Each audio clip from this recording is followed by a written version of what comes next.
Derivatives trading involves substantial risk of loss and is not suitable for all investors. Past performance is not necessarily indicative of future results. So stressful when the world's on fire. Good God. I can't look at this, guys. Like, my strategy is you buy it and you hope that you got a good spot. Yeah, but we all think you're crazy. You don't fight this. No way. The markets are freaking out and you don't think that anything is wrong? Come back tomorrow and I'll lose it all. Should be fun. Good morning, everybody. How's it going? Oh, we need to turn on the music. Well, once again, we are like 10 basis points higher in interest rate than we were yesterday. There were points yesterday, I think, that we were at 3.5, no? Let's come over here. You can see it pretty clearly here on the treasuries, right? We've been in a bit of a downtrend. Oh, we're coming up to... Oh, wait. Sorry. I didn't show you. I didn't click the button. Yeah.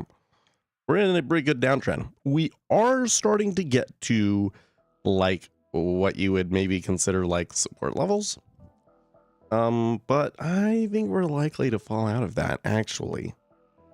Because... at least for the time being, the market is really optimistic. So let's come over here so you can just see a little bit, reasonably sized move yesterday, reasonably sized move overnight. So continuation, I think that we got to keep that in mind. By the way, most of this action happened like after we left. So that was kind of curious. But a lot of this was improving sentiment around the debt ceiling. Okay, so it's now worth 10 basis points, I guess, maybe. We'll see. S&P 500 had like a massive rally. Still not breaking out of the top here, though. Not to 4,200 yet. It's kind of looking like it might happen, though, this time. Like it might happen this time. Let's see. Oil also really strong yesterday, kind of leading the pack. And gold and silver not looking so hot. All of a sudden, right? And copper's still kind of in the middle. So on the global growth front, I'm still not so sure. Bitcoin kind of going sideways, and the dollar looking incredibly strong still. It just boggles my mind. The dollar still up here, above 100. Like anything above 100 is like the dollar is strong. So what are you gonna do? Okay, so we are going to get U.S. initial jobless claims. Expectation 252K. Fed Philly Business Index expectation negative 20. We'll see liquidity here. They're not pulling as much as they might for other big news events, so it's a moderately sized news event here. Here we go, 10 seconds.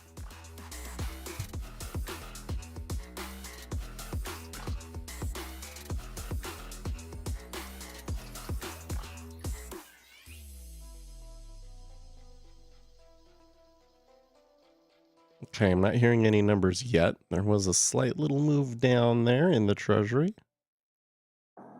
Okay, so lower than forecast, 242. And the Philly Fed Business Index better than expected at -10. Okay, so we got a decent down move off of that, which is appropriate given the numbers that we had.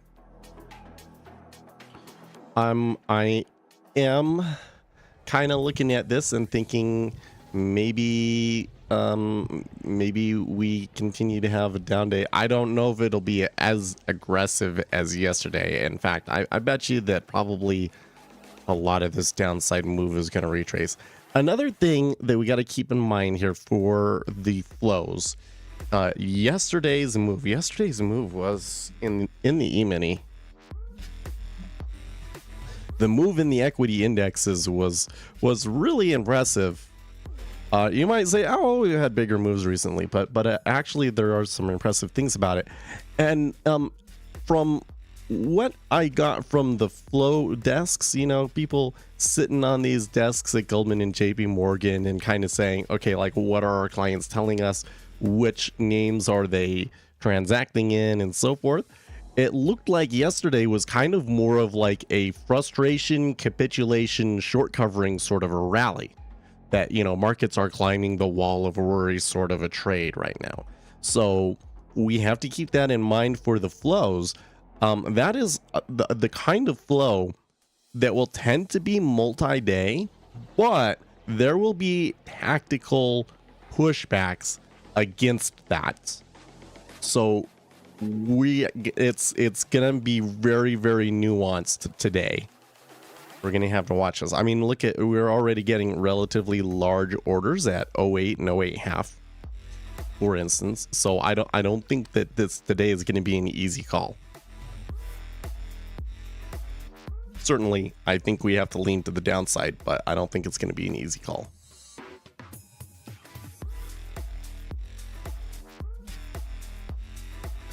Thanks for transmitting like every day. Yeah. Well, what else would I do? Wake up and not stream? That would be like, I wouldn't know. Well, when I take a vacation, it feels weird. I'll put it that way. I am going to have to think, because in a month here or something, I am going to have to take a vacation, so...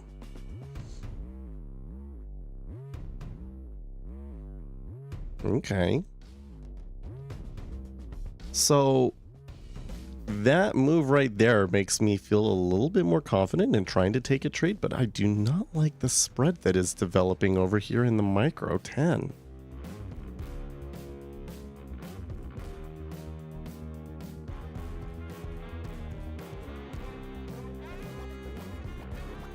There's some real volume selling there, though.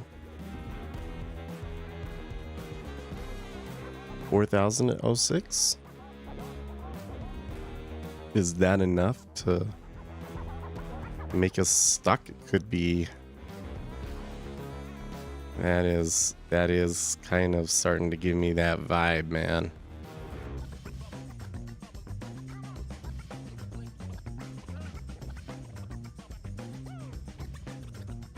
Yeah, it could be. Now there's another 3,000 that is traded there. It looks like we might be forming the hole at 06. So, oh wow, it's already the point of control for the session? Okay. Well, okay.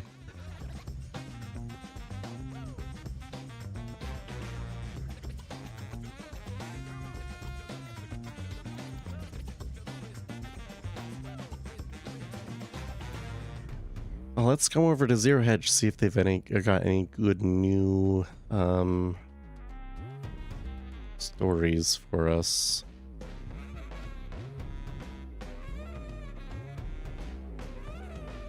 How about this? Now is the time to get ahead of the inflation resurgence. Authored by Simon White, Bloomberg macro strategist. Oh boy. The current lull in inflation offers the perfect opportunity to take advantage of cheap inflation hedges before price growth starts to accelerate again. Narratives change fast in finance from inflation that was expected to be stubborn and persistent. There's a view quickly gaining in popularity that, like Kaiser Soze in The Usual Suspects, inflation is about to vanish into thin air. That is unlikely, as I'll show, but the market has already been trading off this theme for several months, with many inflation trades now underwater. This opens up an ideal opportunity to hedge portfolios ahead of the re-acceleration of prices we're likely to see as early as the end of this year. Specifically, the current window is the time to rotate back towards low-duration stocks and sectors such as energy and away from tech. Reduce positioning in fixed income securities such as treasuries and corporate bonds, and increase exposure to inflation-linked debt, commodities, and other real assets. Up until October, markets were trading rising inflation. Yields rose above 4.3%, their highest in almost 15 years. Commodities had rallied over 90% from their pandemic lows, and investors were shunning high duration growth sectors like tech and in favor of low duration staples and utilities. Inflation in the US peaked last summer, and since then the market has been happy to front run the inflation Pandora's box closing soon closing again. But this year we have seen a stark reversal of the performance of different equity sectors, with tech, autos, and media now coming out on top, while hitherto winners such as telecoms, energy, and staples have been lagging. The TIP ETF is an ETF of US inflation-linked securities, while IVOL is an ETF designed to hedge inflation risk. Both saw a market rise in their shares outstanding through 2021, but have since given back most of this increase. The commodities have been underperforming, leading to sizable outflows from commodity ETFs, while Bank of America Global Fund Manager survey says the net percentage of fund managers overweight commodities down to flat, its lowest level since 2020. Also in May, the GFMS showed the largest positioning change into tech, while commodities utilities saw the biggest position falls. Furthermore, the survey shows the net percentage of fund managers expecting higher inflation slumping to 20-year lows and continuing to decline even after CPI peaked, suggesting managers are increasingly confident price growth will keep falling. This is not a market fearful of inflation. We can explicitly see the markets I do not know what that word is, in insouciance on price growth by looking at CPI fixing swaps. These expect current disinflationary trend to continue for at least the next year, with headline CPI expected to fall 2.4% by March.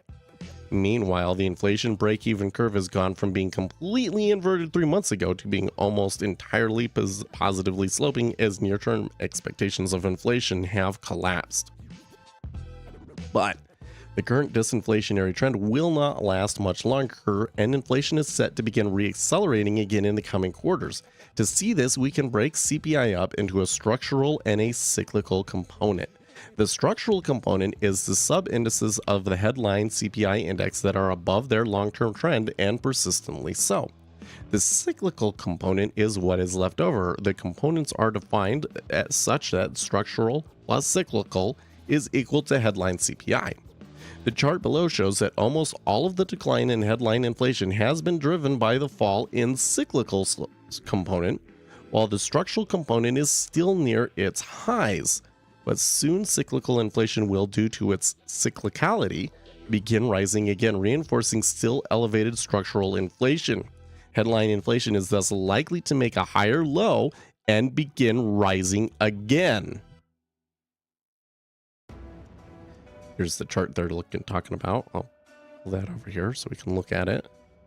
And yes, we can see that the cyclical component is falling quite a bit more than the structural component. This is what we saw in the 1970s. Inflation made a high in 1974 recession and then began to fall, but it based at a level higher than the previous low. It then went on to make a new high. The economist J. Bradford DeLong, in his brilliant essay America's Peacetime Inflation, the 1970s offered a convincing explanation why. And we're still at 06 again. Before the supply shocks hit, wage inflation was slowly trending upward. After the supply shocks had passed, price inflation quickly returned to levels consistent with wage and productivity growth, and wage inflation was slowly trending upward. Today, productivity growth is falling. While wage growth may have slowed slightly in recent months, it is still considerably higher than it was 3 years ago. The stage is thus set for a renewal in inflation's upward trend. This will shake confidence that inflation is a one-shot problem and instead is likely to be with us for some time. This is likely to prompt a root and branch rethink about how to invest in an environment of persistent and entrenched inflation. Inflation hedges that look cheap today thus won't be cheap for very long. Good story. So, as I'm reading that, two things come to my mind. The first is that when I look at, and I don't know if this is what this is a part of like structural, what they define as structural, but when I look at the things that are like society level forces that are going to have an impact on inflation, we have more people working and in their peak earning and spending years than in America than we will ever have here right now. And it's going to be like that for the next 10-15 years, right? So that alone makes me think that demand is going to continue to be quite resilient. Another thing though is that, like, there's this other kind of theory. So, like, we have a really huge debt. How do you deal with the debt ceiling? And what typically happens? I mean, what happened last time? After World War II, how did they deal with it? Well, they had a period of inflation. They had a period of inflation and they inflated that debt away. And so some people have said, well, the government is going to talk like that they're dealing with inflation, but then in the end, they actually are ending up inflating it away at the same time that they're telling you that they're dealing with it. Another take on this is that our tools to fight against inflation don't actually work very well, and that it's going to come anyways, right? So, like, we think of Volcker as stopping the 1970s based inflation, you know, but by doing so with like a really, really deep, ugly recession, right? But that was like after like this super long period of inflation. Like they had already, that was when they had already failed to prevent inflation from happening, right? And so the idea is this time is, well, the Federal Reserve needs to stick on it and not reduce interest rates and not, you know, keep a better eye on it this time so that doesn't happen again. But one could argue, and I think that this guy kind of hints at it, at least, that maybe he can't actually stop it. I don't know. Or maybe you can't stop it without a recession. And like, what if we don't actually get a recession in the second half of this year? I mean, we were supposed to have a recession at the beginning half of this year. So like, you kind of have to start to wonder. I am using Rhythmic data. So I use Rhythmic because that allows me to forward to multiple applications with Rhythmic Trader Pro, as long as they're C# applications. Also, I really like EdgeClear. That's who I've been using for it. So Rhythmic data.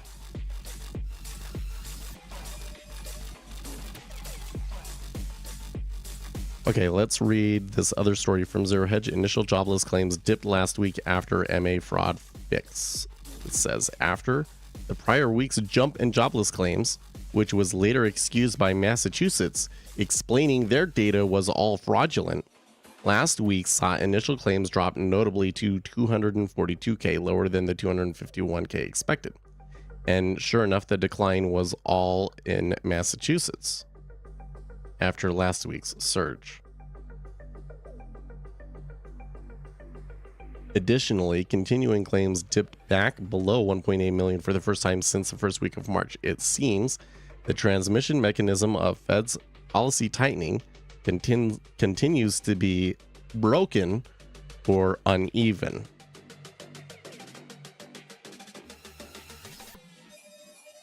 You are using CQG, but you could not open ZF on the DOM. Oh, you know what? I think I have had that problem before. And if you you should just contact your broker, and I think that they just like have to enable that. Now, on demo, if you're using a CQG demo, you will not get ZF. But if you're using, if you're paying for the data and everything, and you're using a, you know, an account that you funded, you may just have to speak with your broker. I've dealt with that before.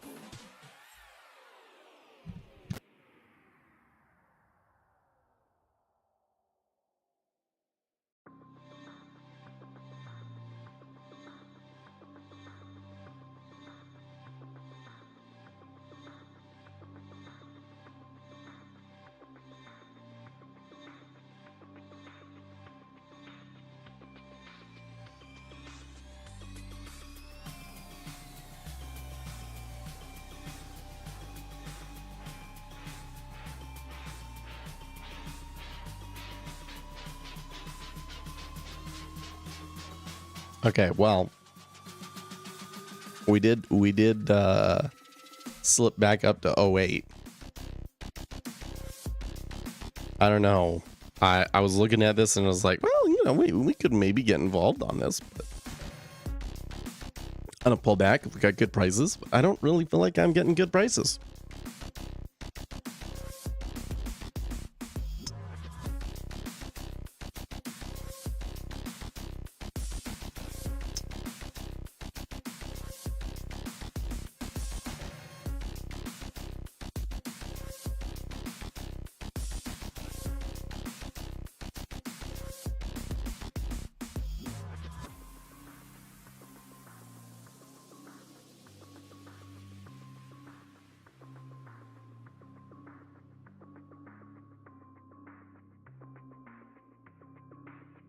Huh.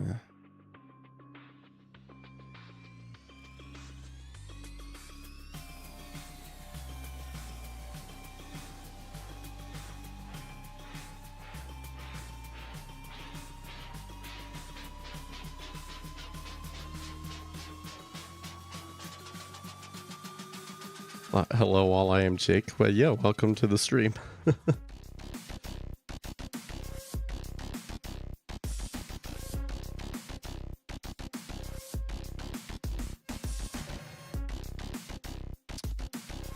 Oh, interesting. Okay, so the Dallas Fed president, Logan, she is on CNBC and she is saying that the data may yet come in before the June rate meeting, that it's okay for us to take a break. But at the moment, she doesn't see that. At the moment, it looks like they may have to increase rates again in June, which I think would be different from the market's expectations. And that is probably why you saw the market move down a little bit there. And I think we may be about to slip here because of that.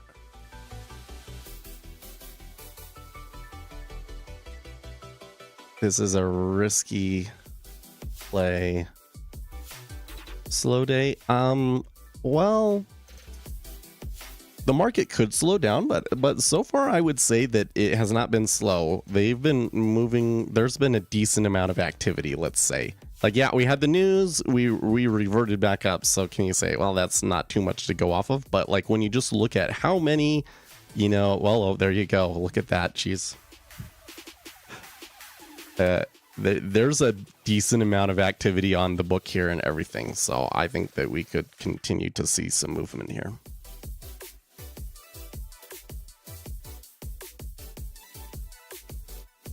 Now, I am not particularly happy with the price that I actually ended up getting because of all of that.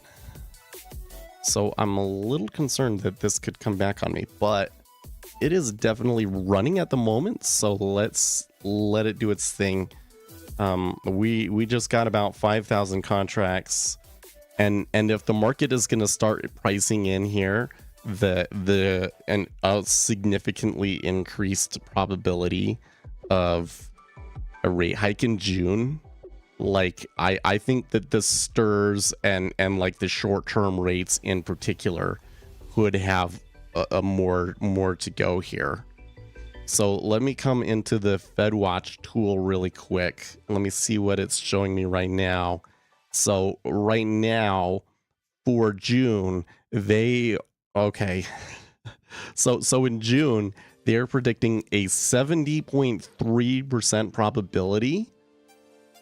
A 70.3% probability that they maintain the target rate.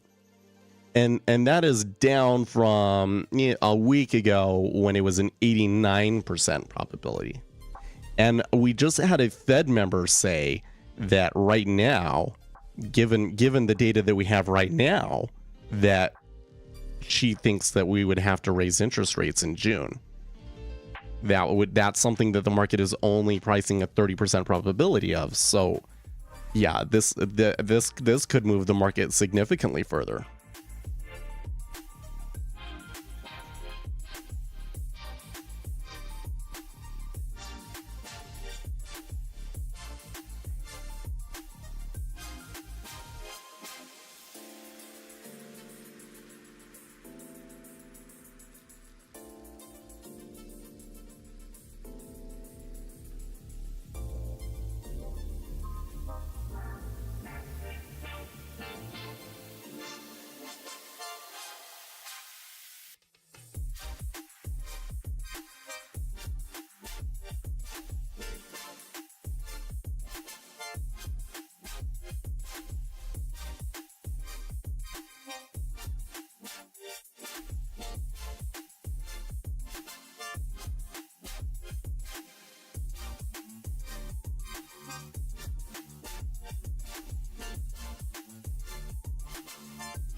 I thought we were waiting on. No, we already got those.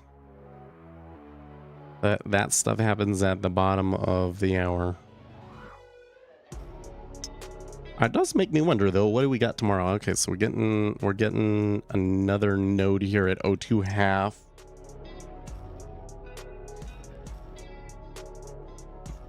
We have FOMC member Jefferson speaking at the top of the hour and Barr speaking later today.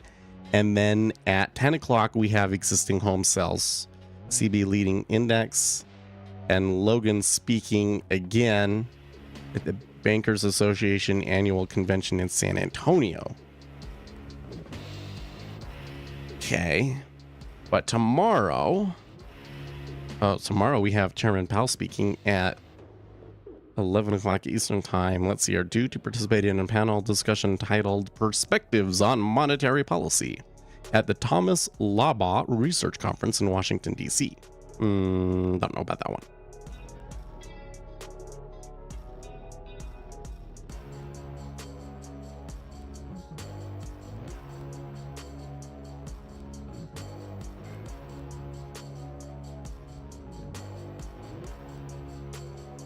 The Fed has not made the progress that we need to on inflation. Inflation is not falling fast enough. So she is just adding on to it. The treasuries are getting a decent pullback though. They're not extending off of it. What is the Fed sell in May go away event? Well, so the reason that you get this sell in May go away seasonality phenomenon is that there is significantly less business activity overall in the summer. So the market anticipates that and starts to clamp down on volatility at the beginning of May. And for traders, it kind of turns into just take a break. That's why that happens. So I think we're already past the major data releases of May. We're already kind of into that period where it seems like volatility gets slow. Yeah, Fed slogan, I'm still concerned whether inflation is falling fast enough.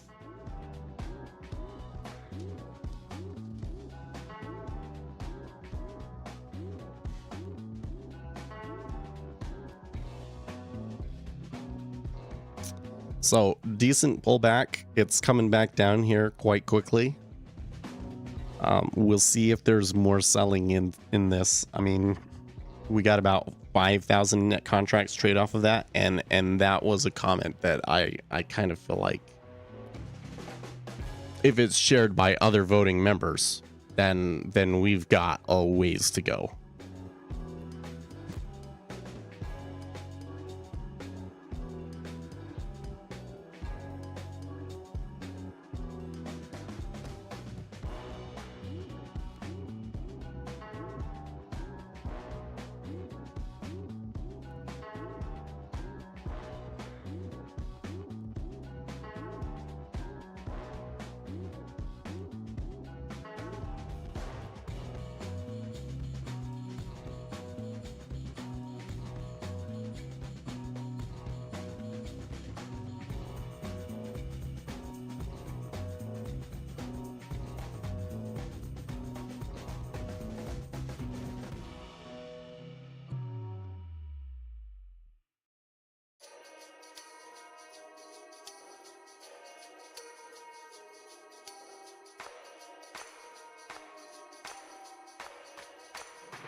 Okay, so my news squawk is telling me that chance of a rate hike in June has increased 10% now. So it was 30, now it's 40.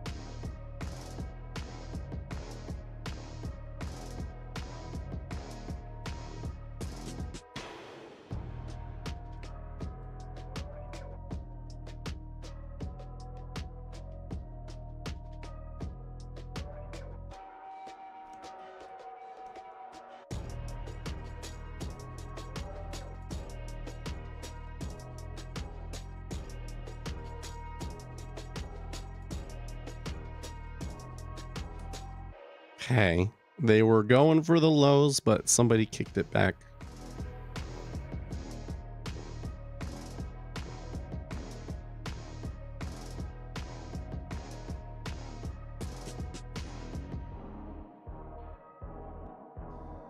Okay, Mohammed A. El Arian, quoting Andrew Bailey, governor of, what is he? Oh, governor of the Bank of England, yes. It also reflects second round effects as the external shocks we have seen interact with the state of the domestic economy, and as headline inflation falls, these second round effects are unlikely to go away as quickly as they appeared.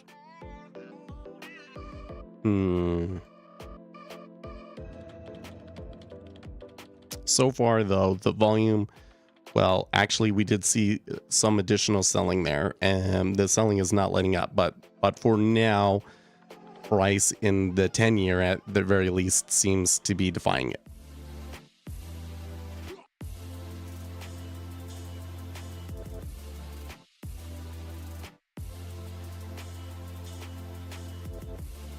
You're getting a decent amount of market selling, but the bids are handling it.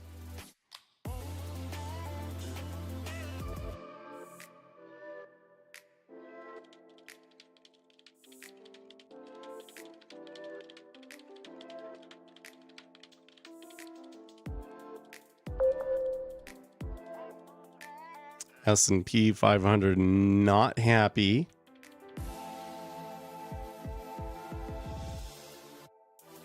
Let's see here.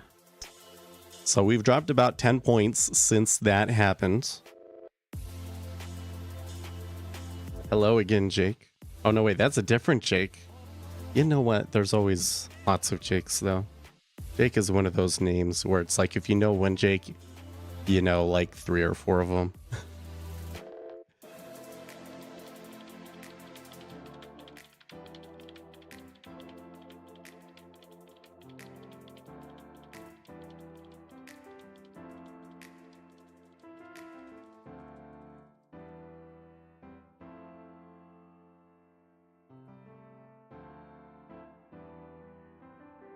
Okay, like you can see there, a little bit of an iceberg at 04.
See, this is exactly what I was worried about, right? Is like, it seems like it's a good trade. I should probably try and let it run. It's gonna come all the way back. Yep. Because it didn't get a good price.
Okay, so they were kind of floating there for a little bit. They did come back to where that iceberg stopped them before 04 and were able to clear it.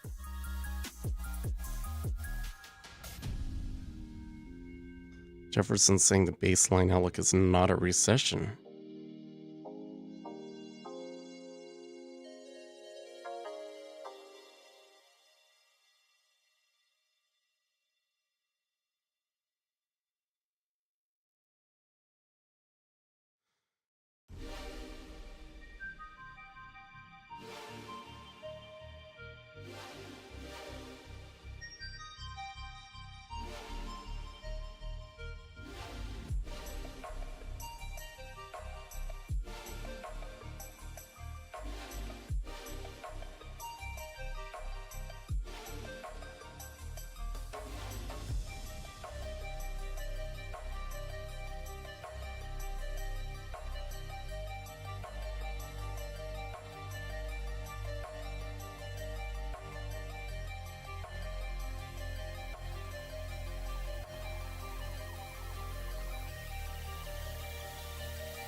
Okay, so when the speech of Jefferson's speech came out, we did move down, but like it's kind of quickly levitated back up again.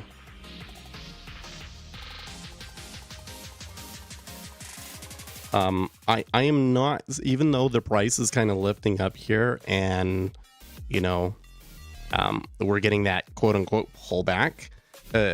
We have not seen like buying actually come into the market. Now it remains to be seen whether there could be more selling. I mean, like we got the selling on the initial news.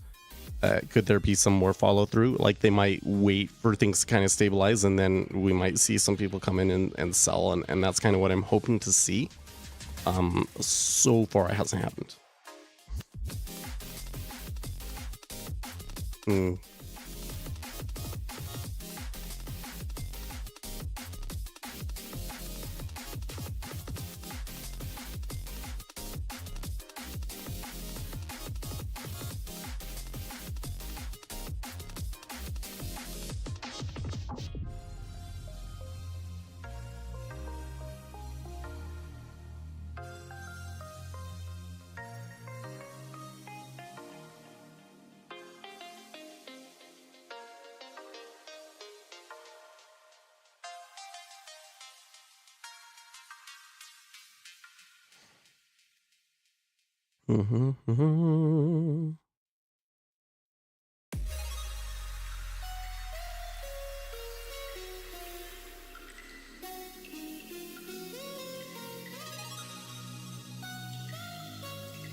I really want to see us back below 04.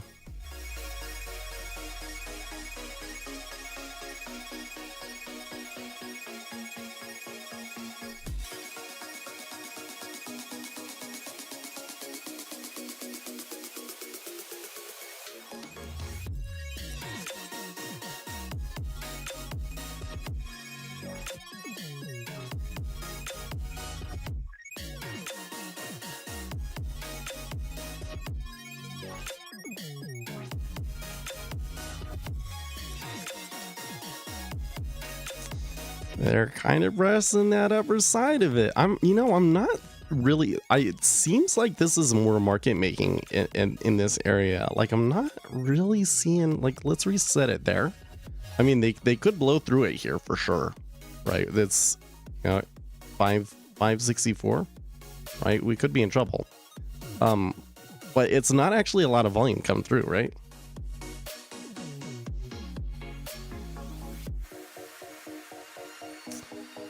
Does look like the dollar may be driving some of this action too. I don't know. Tough trade.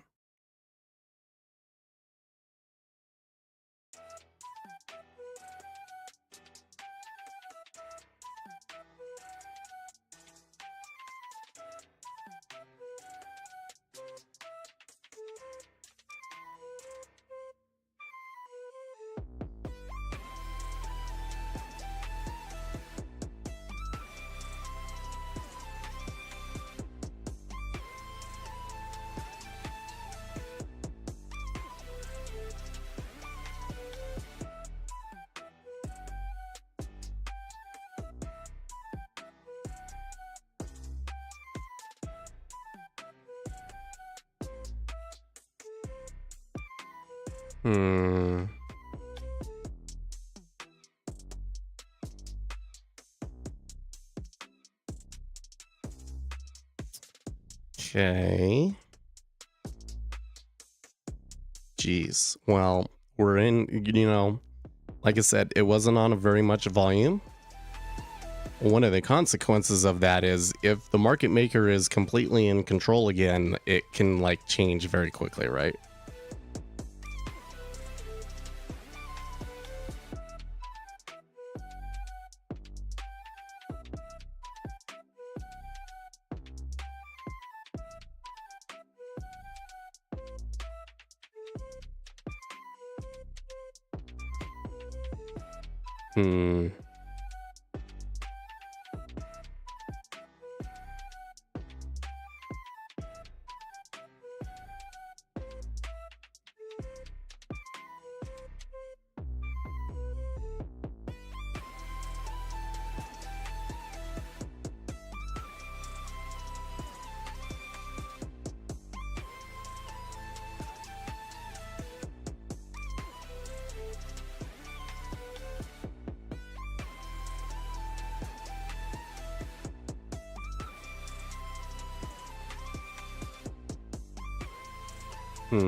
That decline there certainly looked like kind of aggressive, but I don't know if it's going to be enough for them to like pressure the lows again or anything like that.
Okay, a little bit of back and forth there at 05.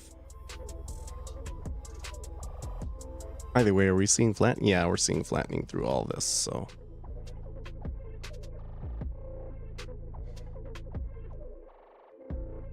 Kind of interesting that at 05, I don't think that's the market maker, right?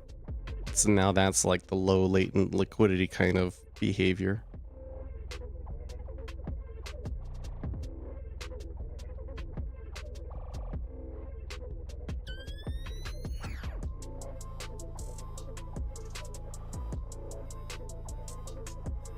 I'm just kind of thinking to myself, I guess when we had the initial move and everything, I should have taken the quick profit. That's my first takeaway from this action. We got like what, 15 minutes until the S&P 500 opens? Oh, there was a pretty significant decline in the equity indexes off of all of that.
You know, looking at the level 2 like activity here, I would say that we have settled more into a quiet market.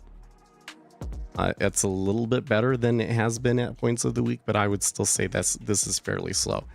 And I don't like seeing that like low latent, like look at that. Nobody even puts a bid at 05, right? So like it does appear I that's actually, I don't know. I didn't feel like that extension, it may have been because we had like the news, right? And then we had the Jefferson thing and it extended, but like it looks like there is low latent liquidity at 05 and that the market makers are kind of like, you know, putting up a protest here at 05, because there was a point there where for a few seconds there was nobody bid or offer at 05.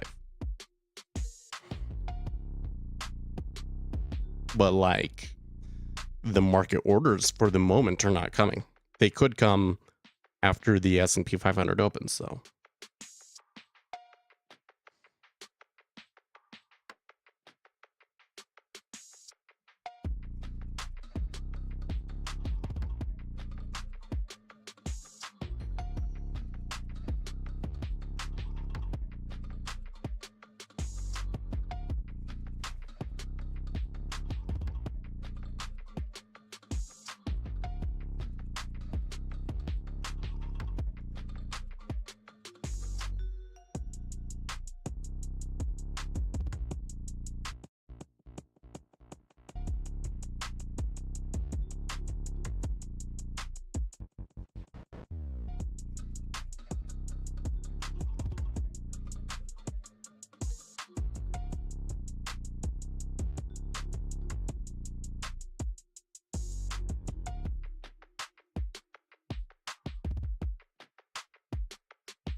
Okay, now there is a big bid at 05 half. What's okay, interesting.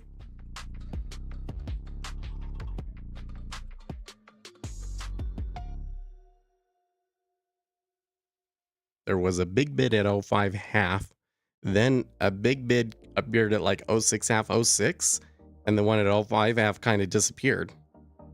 But then they kind of like split the difference and started trading out against 06, but not like big orders. Is just like, you know, the usual catching the edge market making kind of behavior there at 06. So like the low latent liquidity kind of behavior at 06.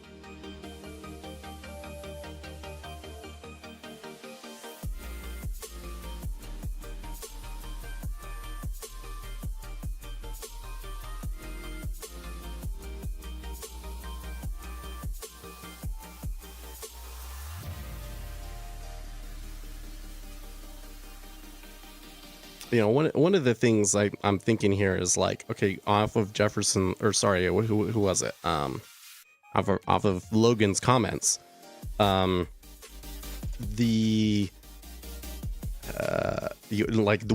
is the data that we're getting in between now and June? I don't actually think that we have stuff that's like very likely to change the situation. Like, I'm kind of concerned that like the next jobs and inflation numbers will still show the economy running kind of hot and the policy not doing a whole lot.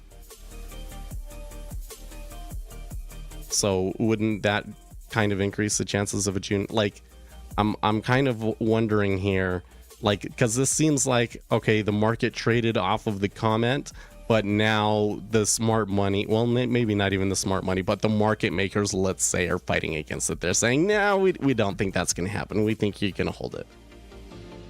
Right? Above 07 half, sellers will start, well, I'm getting nervous. Right?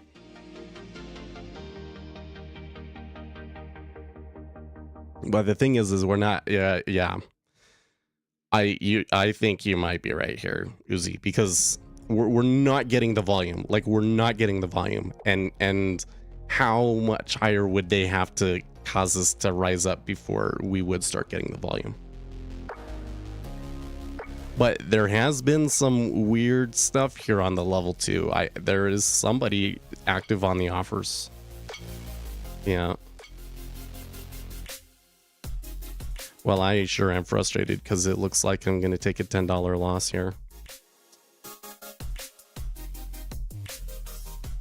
I'm surprised to hear about the potential rate hike given that yield curves are pricing at a rate cut in the near future. Yeah, although a lot of that changed yesterday, right? A lot of the movement that we saw yesterday was the stirs backing off on their predictions of rate cuts later in the year. I mean, the issue that I see here is you cannot continue to see the S&P 500 climb the wall of worry, you know, and get rate cuts, right? Those two things are incompatible with each other. One of them is going to have to give.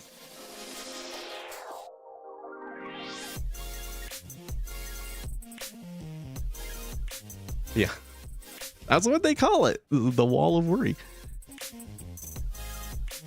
Well, there's still a seller there more. Well, but I don't know about that one.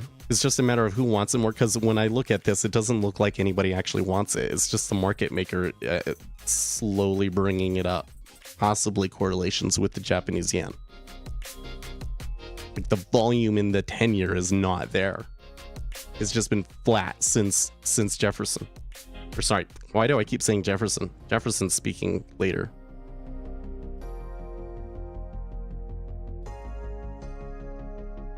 So we're going to get bar here in like 5 minutes. So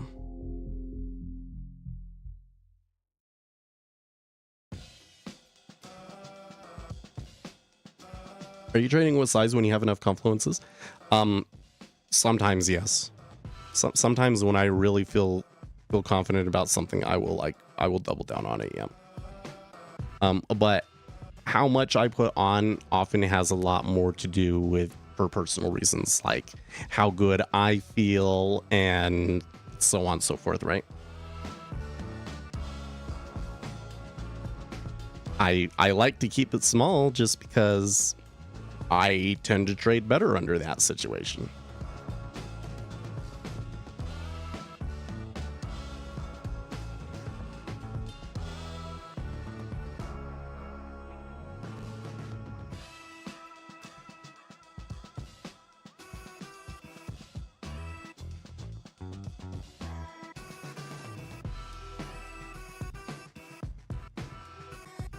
How do they actually learn market making? Well, so there are graduate level university courses out there about market microstructure. So I think that's where a lot of it comes from. But yeah, what it comes down to is if you go into trading at one of those institutions, they have a lot of training. And a lot of it is, you're going to be working with the other market makers that they have, and you learn from them. The financial industry very much believes in the idea of like apprenticeship and mentorship and stuff like that. What is the small chart? The one like at the bottom of the screen is the dollar index.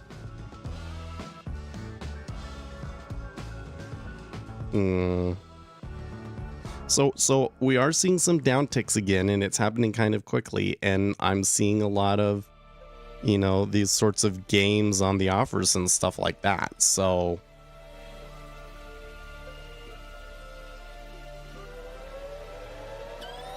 there was a little bit more selling on that than there was before, though.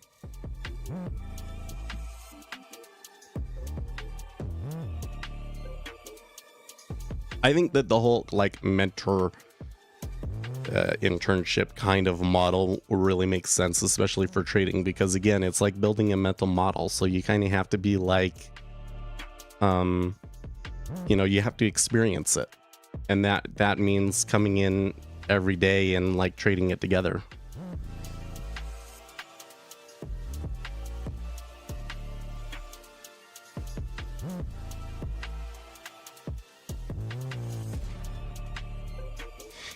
In trading treasuries is a value to learn the on math and maturations and stuff. I'm gonna say it helps, but it's not necessary. So it seems to me that there are a number of opportunities in the treasury market that I'm often not aware of, because I would have to be like modeling it all myself in a spreadsheet to see it. And Akshay will frequently come in and tell us about those things, right? And I have like a bunch of books on it and stuff, but I haven't dived into those as heavily as I should. What kind of opportunities? Well, so for instance, this basis trade that's been going on in the treasuries, right? We probably could have caught wind of that a lot earlier than we did, right? If we were modeling the treasuries ourselves and watching that, to see that, oh, like the basis difference that you're getting here is actually like way bigger than it normally would be. Now the big question is, do they want to sell down? Yeah, because even though we did see a little bit of selling there, a little bit more selling than any of the other stuff that we've seen, like the buying has still come up to meet it. So I'm not seeing the signs yet of like a full-on meta order willing to take us back down to the lows. Yeah, like the delta does nothing impressive. Exactly.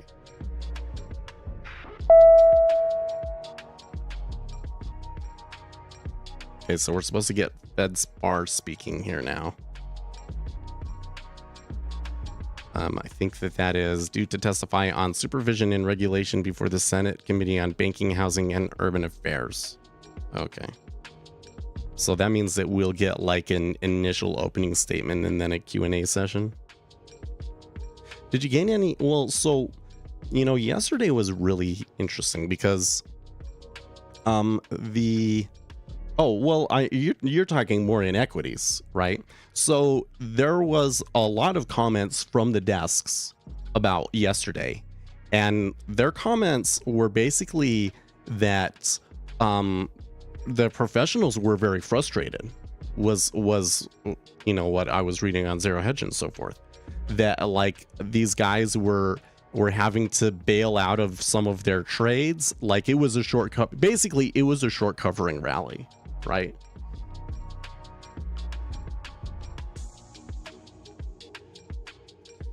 My question, are you trading levels on charts and using the DOM to get in, or are you trading around the volume profile on the DOM and charts for context? Okay, so the way that I do this, so for instance, this particular trade is a good example, actually. So I'm sitting here and I hear Bar say, you know, there's inflation is too high. Or no, who was it? Sorry, Logan. Logan says inflation is too high and maybe we can't pause in June. Okay, so I identify that as something significant, and I could see that we were like right on the edge and like ready to jump. So I took an order, I hit it as she went, and you know, about 30 seconds after I did that, they did indeed sell, and there was a bit of a stop run to the lower, right? So the thing is that I'm looking for a piece of information, right, that will predict the future orders with a high probability, right? And isn't being reflected in the market already, right? So when I receive that, like that's the important thing, is what are the future orders going to be? Like where it is right now doesn't necessarily matter. Like the individual price and like where is it relative to like other individual prices in the past, that doesn't matter as much, okay? But what does matter is like what are the current liquidity conditions. So I knew we had news, we were kind of balancing, I don't like to use the word balancing, but we had kind of found a liquidity hole and we were rotating in an area, right? And we were kind of on the bottom edge of that area, and so I knew if they were going to go for another jump so soon that you could see quite a bit of volume come through, right? Okay. Also, when I'm looking for like where I'm going to get in, you know, so for instance, here in the treasury, you know, like if I was going to sell right now, I would love to be seeing an area where like, you know, like 04 is probably a good spot where like they've had trouble getting below 04. And if I can see that they're about to clear 04, like I want to hit into it aggressively as it's taken. So I want to take it as she goes, right? Or if there's an iceberg in there, you know, if I wanted to sell 06, 05 and I started to see an iceberg, that might be a good place for me to get in and get a good fill, right? So I'm looking for those sorts of things to kind of help my entries to try and give me a spot where at the very least when I enter into the trade, I'm break even, right? Okay.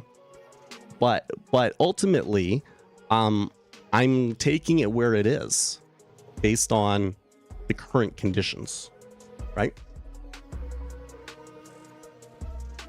I think that's important to note that like the thing that gives me an advantage is the ability to look at the information and be fast, and I can trade on it before a lot of other market participants can, right? In this particular instance, you know, I didn't get as much follow through in the flows as I wanted, so probably should have taken the quick profit that I got. Fortunately, when will that volume profile video be out? I don't know. I'm still kind of a little sick, so I don't think I'll record it this weekend because I don't think that my voice will be perfect. So I think that I'll record it next weekend. I did get like finally finished like a full first rough draft of the script, but I think I can do a lot better. I really want to get more like storytelling into it and, you know, just make it overall more engaging, you know? So, but for you guys that are here on the stream every day, you know, you have the information that you need about that, right?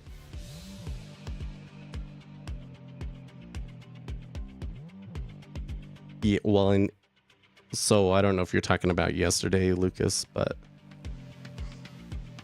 I think that part of the reason why this is probably playing out the way that it is in the treasuries is because of the market maker. It seems to me like you had that big move down on the news event, and then you had the Fed speaker, and the market maker has kind of been putting up a protest on it continuing any further. They're like, no, we can't. I can't just continue to offer it down. I need to rebalance. So we're coming back to where we were before Jefferson's comments, and going sideways until I've rebalanced my inventory or something like that. No way for me to know if that's what's going on, but that's sure the picture that I have in my head right now of what's happening.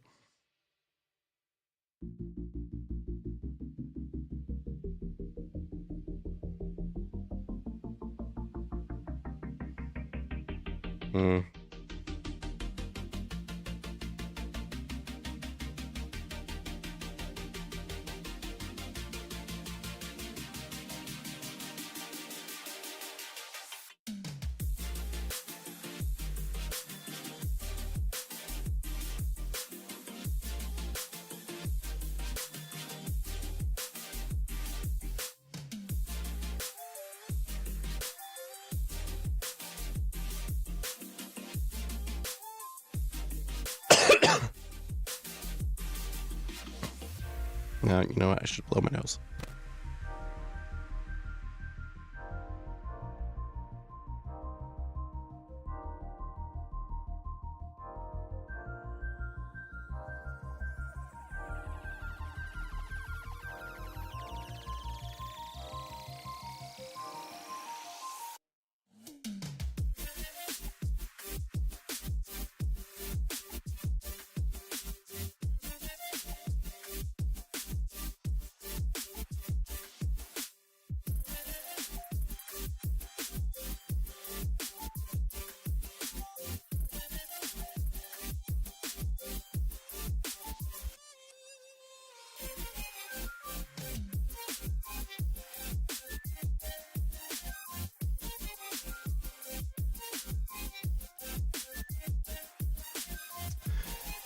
Man,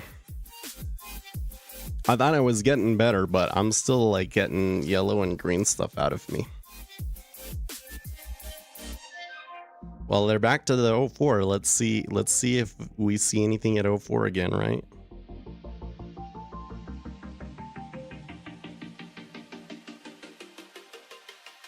Okay, at the moment they don't seem to be acting like 04 is anything special.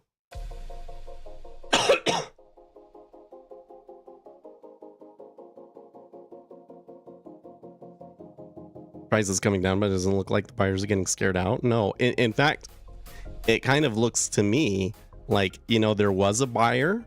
There was, like, remember we said, oh, look, there's a little bit of a sell, but it's kind of like doing nothing. And then after that, there's a bit of a buy, right?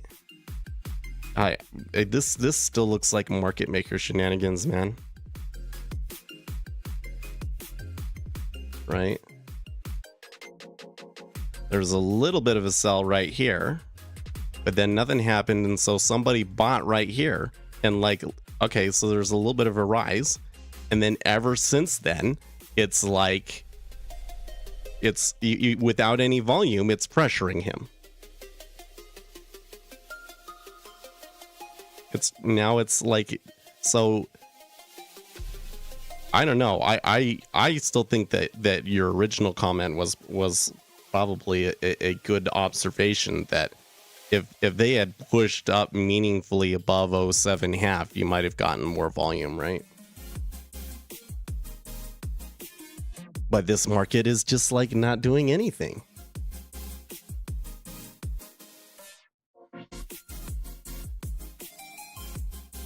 Force that compliment out. Well, I gotta be really nuanced about what we think is going on, right?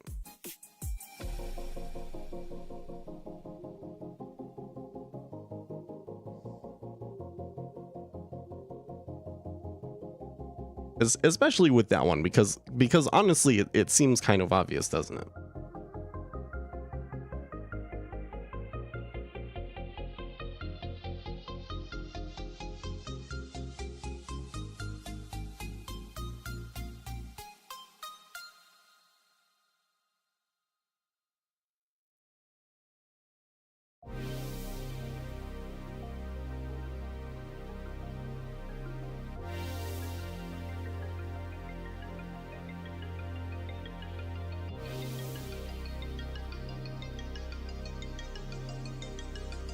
You're worried about people following your trades and losing money? I think it has more to do with I'm worried about people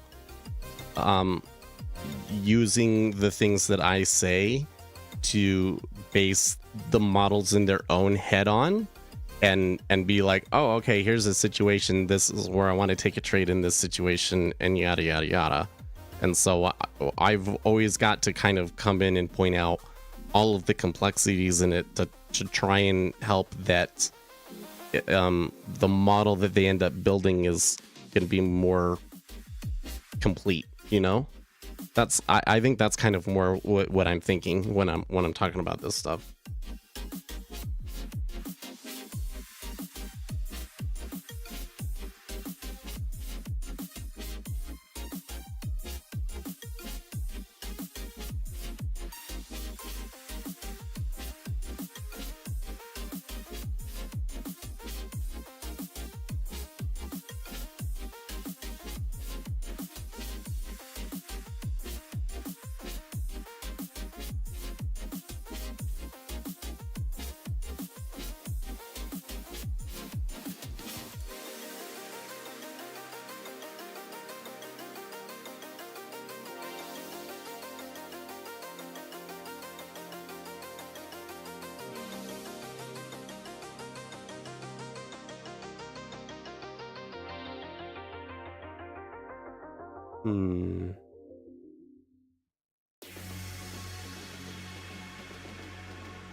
Okay, there they finally take 04 offer, but they did not hit. Let's reset some of these prices below us.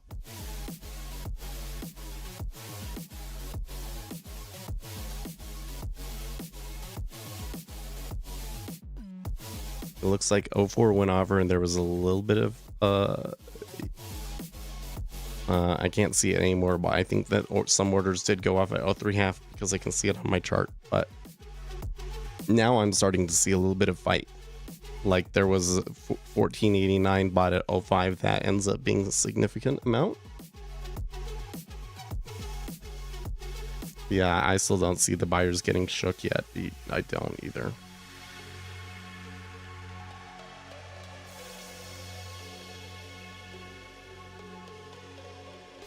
It's unclear if there really actually are buyers though, like, or if there's a sizable amount of it to be trying to like squeeze people, you know? Like I think if there was a buyer through all of that, because I mean, from the post, let's say from the top of the hour, until now, you've had a change of about from -20 to -11, so about 9k net contracts long over 40 minutes. So if there is a buyer in there, it's probably a large meta order and not somebody that you're gonna shake out, you know?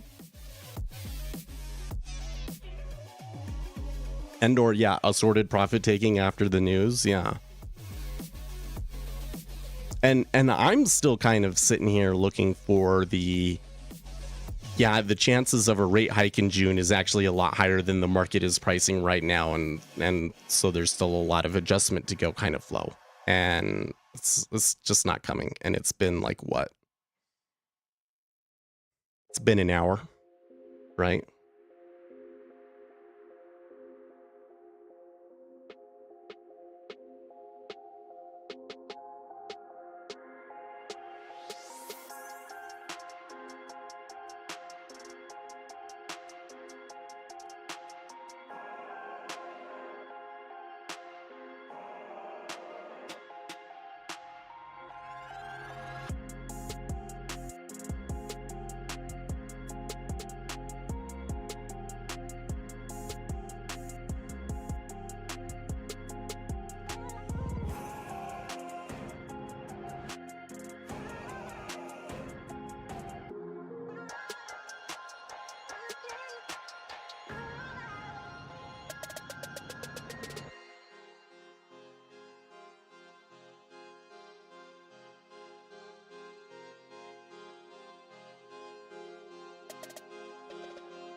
No, I still don't know what you were talking about when you were saying divergence.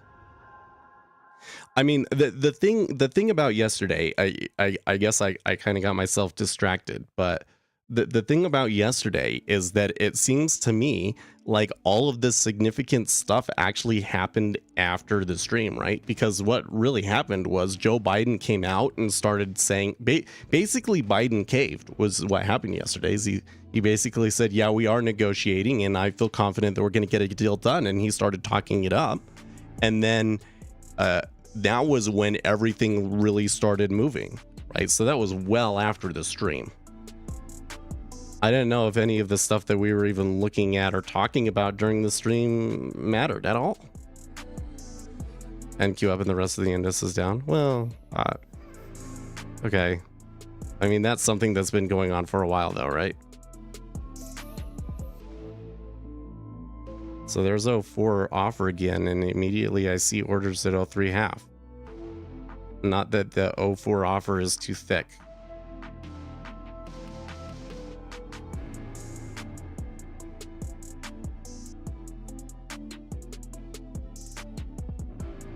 I wouldn't necessarily say it's recent, right?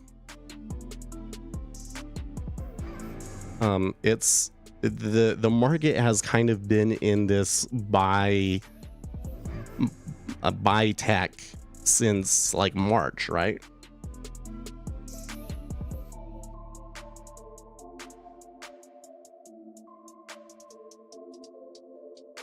And as we were reading this morning, we actually have some reasons to think that that might flip around in the next month or two.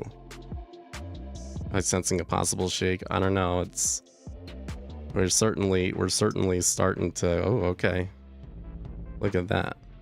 Now that was an aggressive. That was the most significant and aggressive downtick I think I've seen all morning. All those bids are hungry for stops.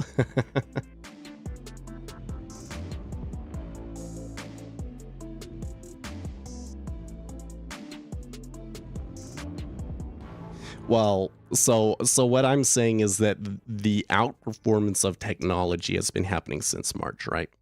I don't know if you'd never necessarily see it play out in a specific, divergence between indexes in a specific time frame or whatever, but if I go out there and I see NQ outperforming the rest of the indexes right now, it doesn't surprise me, right?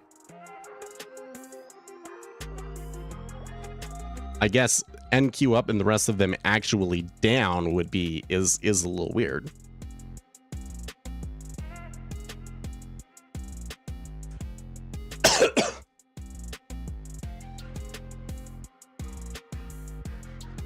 But I don't even actively watch NQs, so I guess that could be why I didn't see. I mean, look, today ES is down 0.1%. And NQ is up 0.39. I don't know.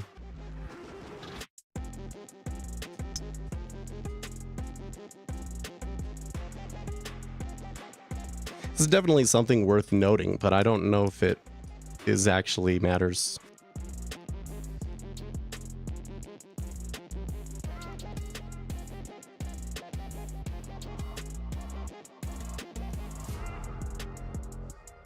Is it doing it today? Well, I don't know. I would say, though, that's probably the reason why, is that technology has been outperforming post banking crisis. That the market has been going through a cyclical flow change as the market starts to act like, oh, maybe the hiking cycle is over.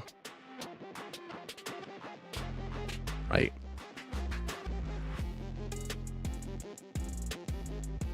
But that's where, what happened after all that, what happened later when Biden came out and everything, and the flows that we saw after that, I think, or there's something that we should really just make a note about, right? Was that a lot of market participants ended up being frustrated by that, which means that the professionals are still expecting the equity indexes to fall, right? They're still expecting the equity indexes to fall. You had short covering yesterday.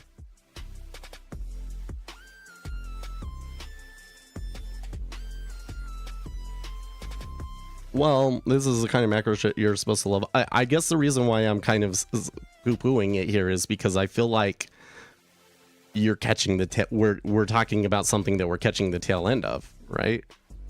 Like we're talking about something that the flows that I'm interested in looking at are kind of saying that that's about to change. That the market may be shifting back to a market that is concerned about inflation. And that could be an environment where technology gets hit the hardest.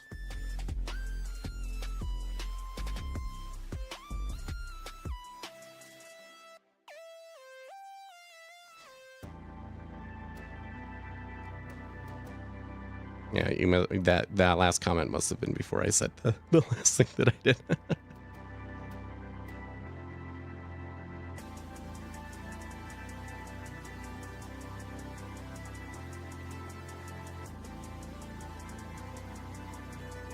But the other thing that I'm trying to say is that like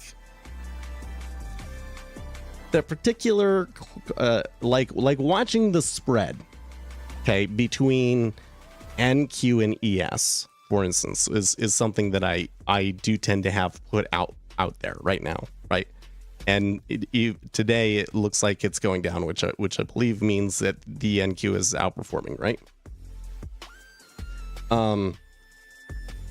I don't think that matters as much as doing like sector research, which is to say like today, which sectors performed the best and which ones performed the worst, and why is that? Why are they rotating into different sectors based on the macroeconomics, right? And that's where I'm saying, like, again, NQ or technology has been outperforming since March, like ever since that banking crisis thing, that they started moving into the technologies as like the flight to safety play. I think under the theory that like the rate hike cycle may be over. Man, the 30-year like puked really hard on that.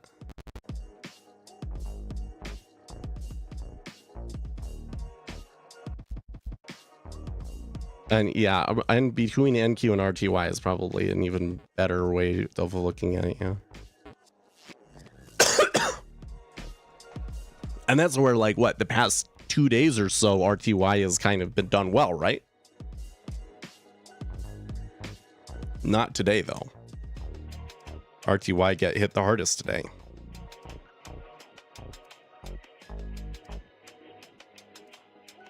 You're right, we got some news at the top of the hour.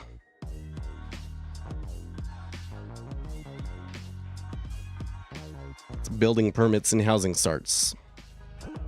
Oh no, wait, that was yesterday. Existing home sales. Existing home sales and CB leading index. Existing home sales forecast was 4.3. Yeah, if you wanted to short, I would probably be doing, yeah, and you were willing to switch between them, you know. Well, no, I tell you what's happening with gold is that the market is the market regime appears to be shifting back towards one where we're concerned about inflation.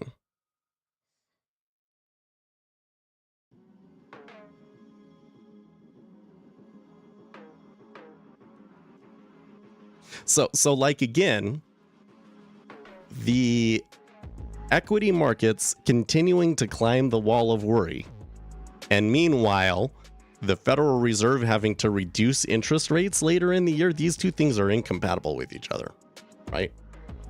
If the economy is doing so well, and despite all the other problems, they're not going to cut rates, right? Right? So what we're having now is that everybody's going like, oh, okay, things are going okay. The concern is going to be that we're still not making enough enough progress on inflation. And so that's where then you had Logan come out and say, well, we have more data to come, and maybe the data shows some weakness and says that we don't need to raise rates in June. But based on what we have right now, I'm not sure that a pause in June is appropriate. That's what she said, right? Okay, well,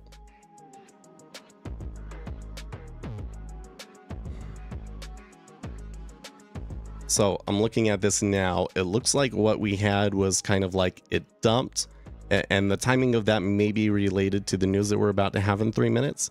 So it's like I could cut and run. It seems to me though like that I could maybe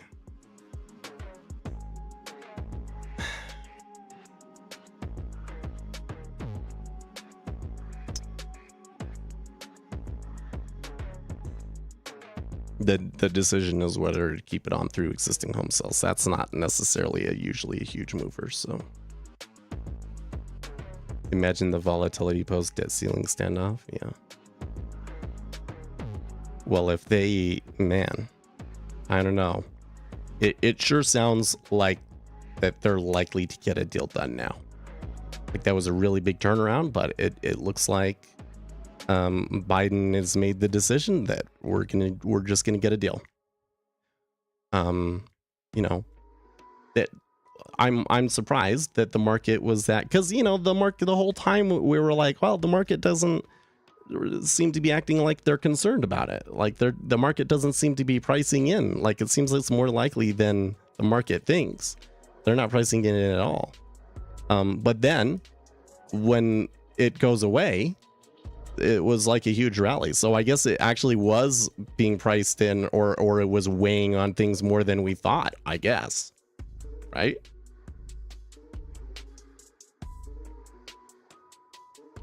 But at the same time, how much of it actually was like, okay, everything's fine now because of that? And how much of it actually was just people puking positions? Because what we got from the flow reports were it was just people puking positions, right? And that's where a day like today, I think, becomes really difficult, because on one hand, that kind of a flow is something that can become persistent and play through over a number of days. But that's also a flow that people will come in and try to tactically counter.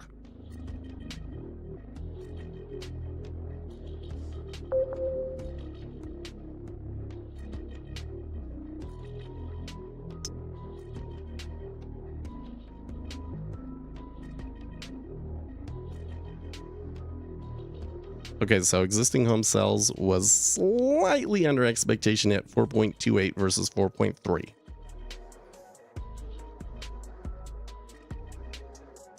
Got an iceberg at 0.3.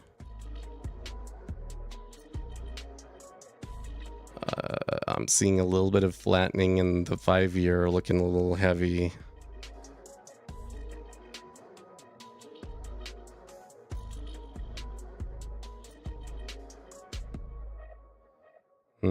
I'm not sure that the 5-year is ready to do anything though.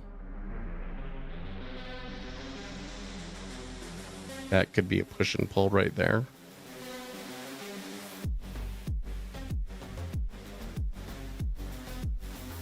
I'm surprised I'm not seeing a larger change in the cumulative delta on this bar, given that there was a 5K iceberg. And then it ticks down. Jeez.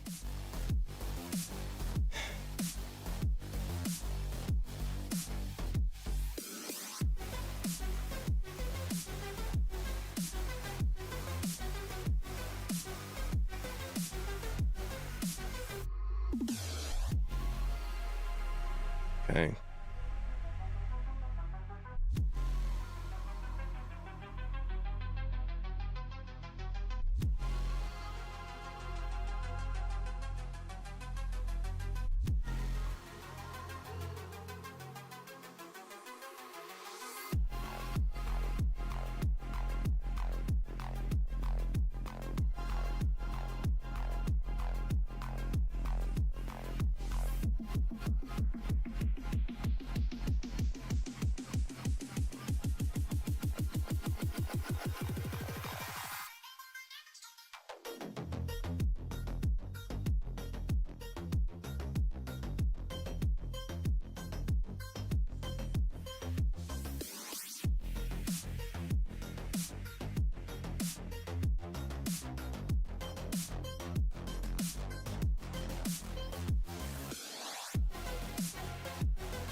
Oh, dang that. You know what? There's also kind of this thing going on where like the 30-year is being really whippy here.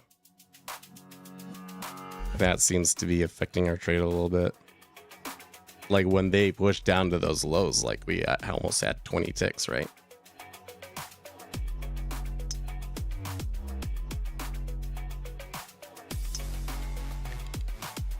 At the moment, that 30-year is actually kind of lagging on the downside, which is kind of interesting.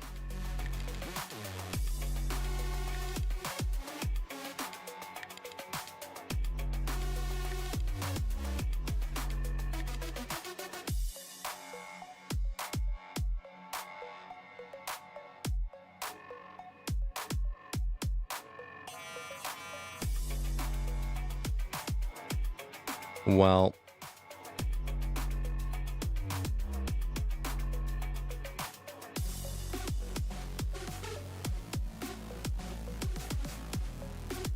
I'm starting to feel like that we've given this the best chance that we can, and it's not like it's been a bad trade, but that I'm still not necessarily seeing the flows that I was really anticipating, you know? Like what happened was they squeezed us, we held through it, and then it just came back to where it was, you know?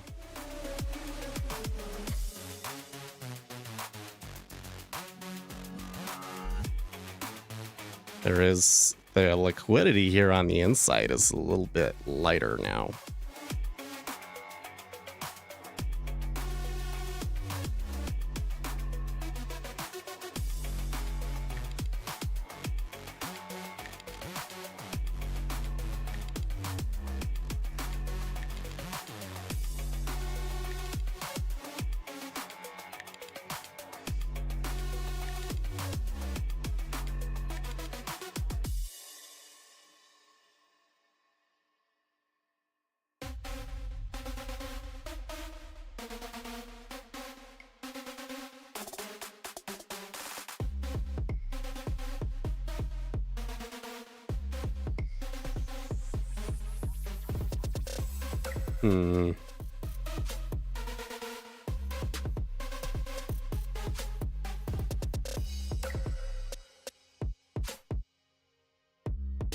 I feel like it happens so fast, but it's not actually happening quickly though. It's actually quite slow here.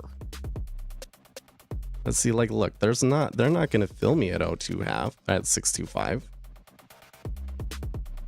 Right? They're going to have to like really coerce them for me to get a fill there.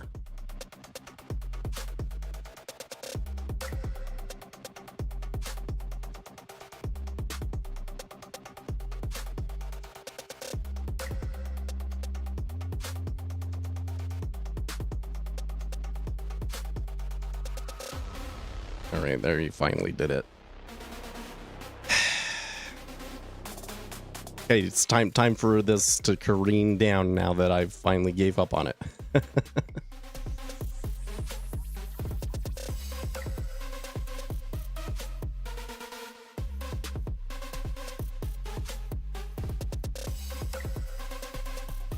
It's kind of interesting because it looks like it's kind of playing some games now here at this spot, so that actually could be a lower high. Like the possibility that the selling comes in and takes us to the lows and then we break through, that's still there for sure. But I think for me, I'd been in that trade for how long? How long was I? I hate it when Jigsaw does that.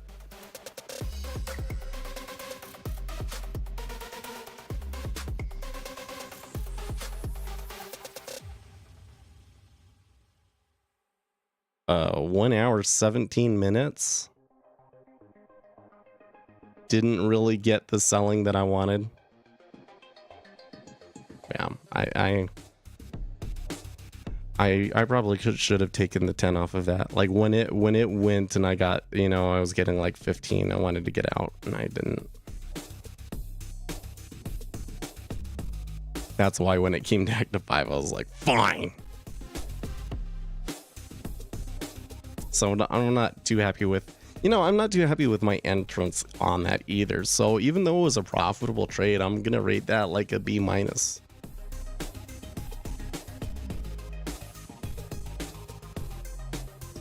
We had a good play and everything, but because we didn't execute it very well, we left a good 15-20 bucks on the table, unfortunately. And hey, there's still the possibility that this falls down here. We got an hour.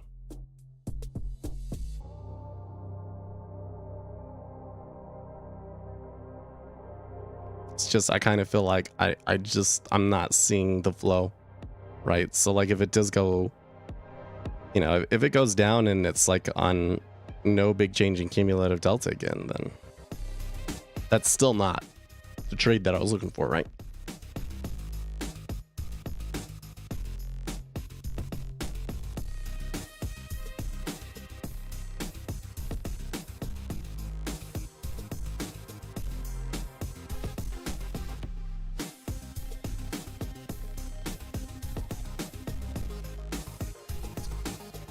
I tell you what, either way that this ends up going, it's gonna be, I can already, like I'm out of my position and I can still feel myself stressing out about what it's gonna do next year.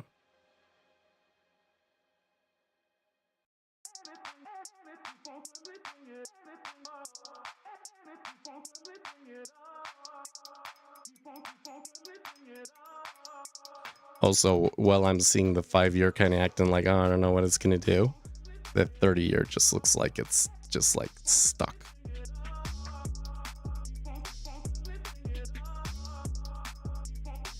Why when refreshing tick charts indicate sometimes candles market prints are different? Well, because, there can be a difference between the live data and the reconstructed tick replay data, right?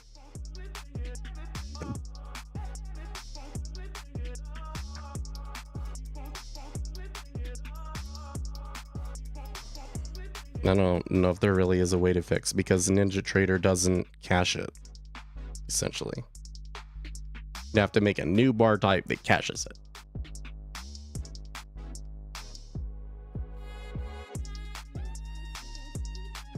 The thing I would say though is like, because what I see happens is like, okay, so you have this technical analysis setup that you're trying to do, right? And then it's like, well, okay, but there's this one situation where this bar was slightly different actually in reality.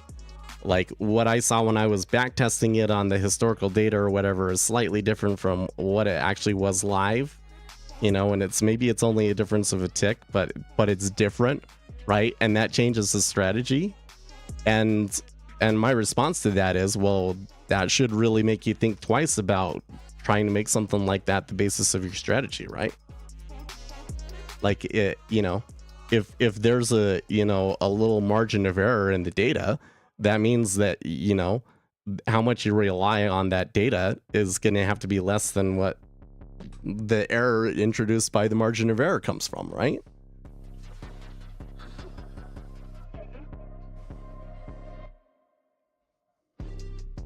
And if it doesn't affect the strategy, then don't worry about it.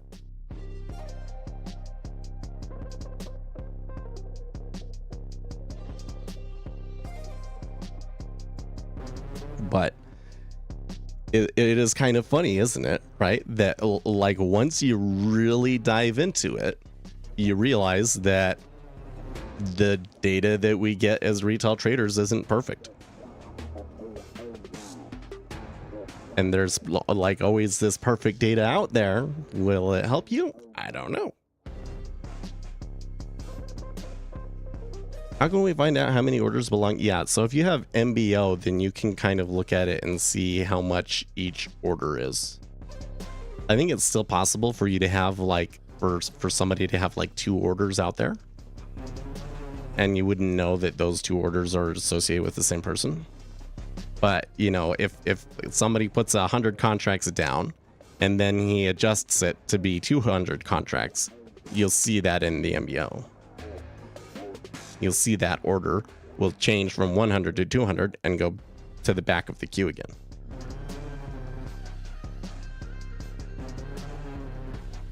What do you think of quadrant? You know, I don't think I've ever heard that term before, where you enter based on deviations of highs and lows.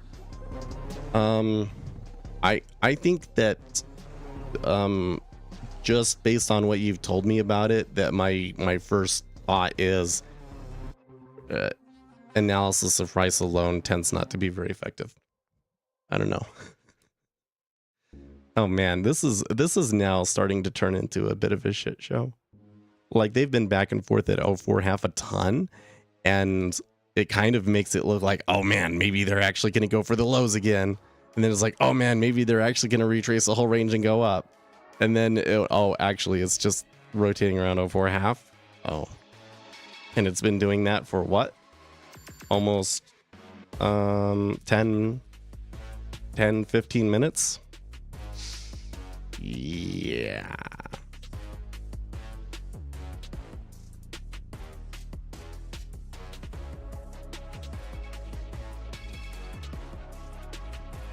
I can see it going, man. I can see that if I had held on, maybe I would have been able to get the 10 again. But now when I find myself stressing out over 5 ticks and micros, then I know that, you know, this is a kind of market where, like, it's actually really low volatility, and I really think something's going to happen, and I'm looking for something to happen, and then, like, I always end up getting disappointed from that.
Well, seeing that 03 half stay offer, that's better. That sure looks a lot more promising.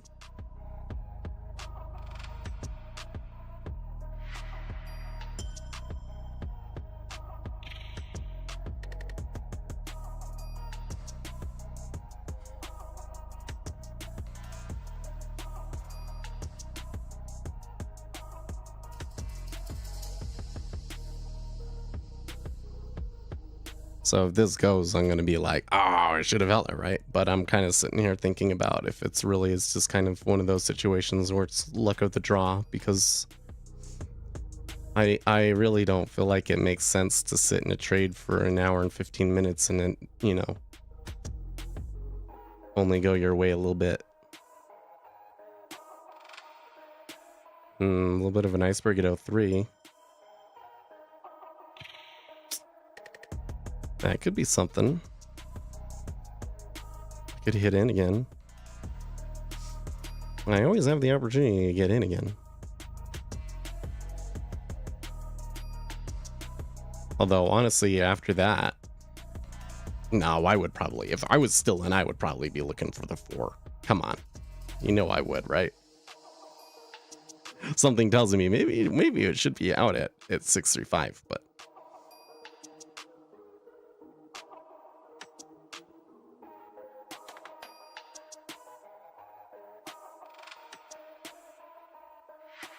okay. McCarthy says he thinks an eventual debt limit bill needs to be on the floor next week. We're not there, but I see the path.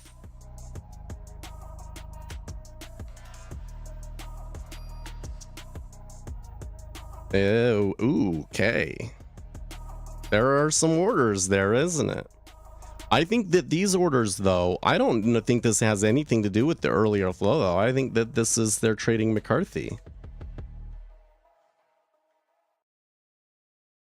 And I think that that's important to point out, because if it's McCarthy, well, one, yesterday it moved a lot on this sort of stuff, so it could move a lot again. But I also kind of wonder if they don't like have a really, really deep, frustrating pullback too. And let's see here. Oh wow, I didn't realize that during this whole time the S&P 500 has erased its declines. Dollar's looking okay. Need to kind of zoom back out a little bit to really see what's been going on in the dollar. Would I have gotten 6.4 if I had an limit offer there? Well,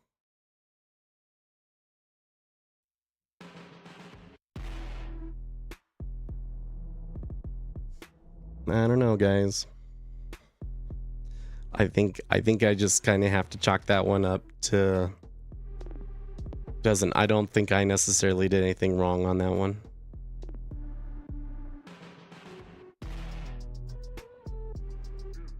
I definitely could have held it instead of taking only 5 ticks though, but what you gonna do? I guess, you know, further debt ceiling talk, headlines moving the market should have been something on my radar though, right? So it's not like there wasn't anything that I could have done. I think I made the right decisions given the information and the plan that I had. And I also think that it was good that I held through that heat and everything.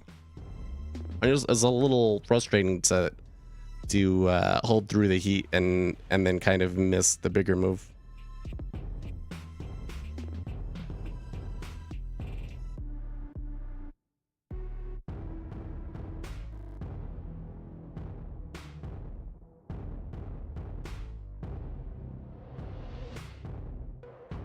I don't know, guys. This kind of looks like it has some legs.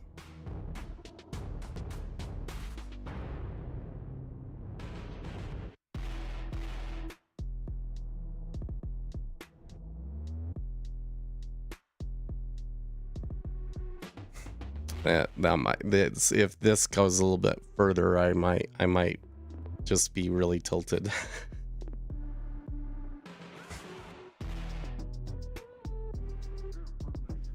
Well, I think what she's talking about is something where like you look at each swing and you see how much the swings are deviating.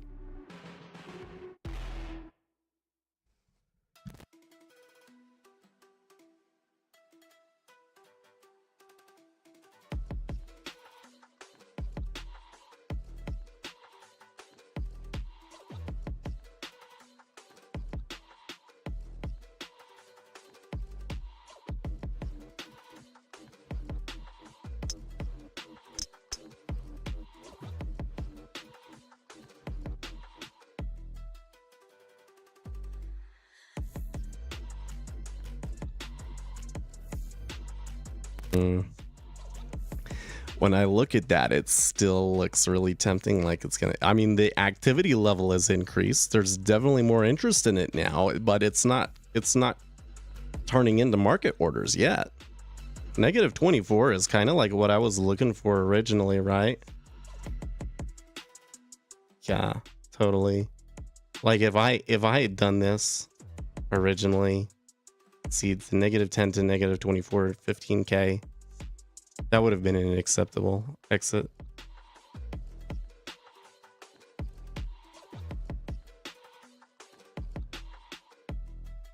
Let's see what happens with this offer at 02.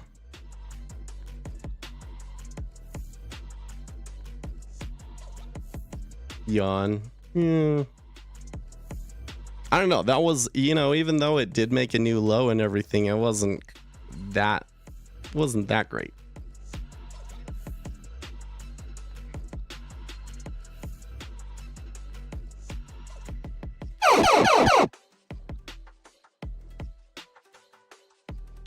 I don't know.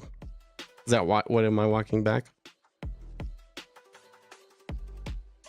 Oh, wait. Are we saying you made a call on it going lower? No, wait, I'm confused because wasn't when you were making a call on something like back at like 7:45? Is that really still in effect?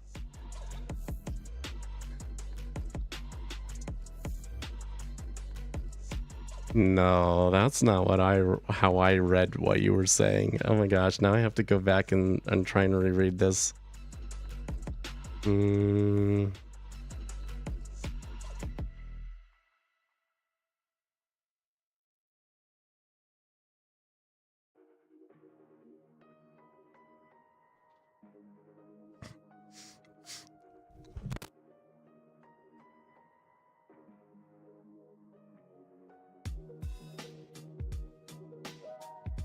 I thought the call that you made was that there could be a stop run above 07.5 and they didn't really go for it. I thought that was the call we were talking about.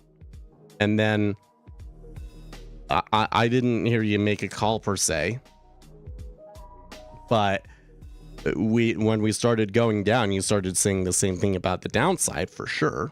But then, you know, it made a little bit and then it reversed and I got out. Right. And I don't remember you saying anything after that.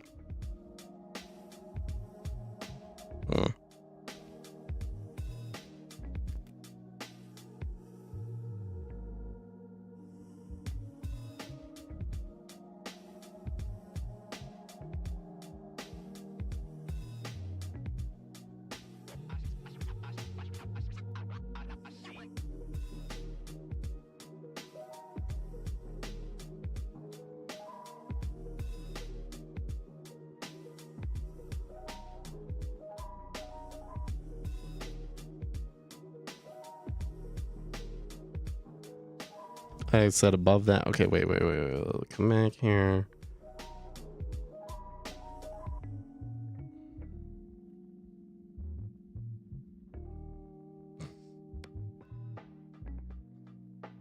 No, that is not okay. You're messing with me. Above 07.5, sellers will start to get nervous. Just a lot of short boys there. That implies that it's going to go higher. There's still a seller there, just a matter of who wants it more. Okay, so you did point out that there was a seller, but that was not making a call on which one it was going to be.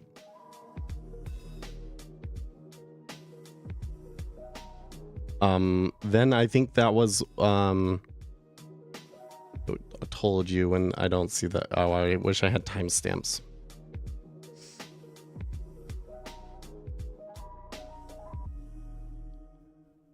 Delta's nothing impressive was before it went down. Okay, told you was you know, it kind of did go for those 07.5. Okay, do they want to sell it down? Okay, so maybe that we could consider that your call. Price coming down, look like they're getting scared out.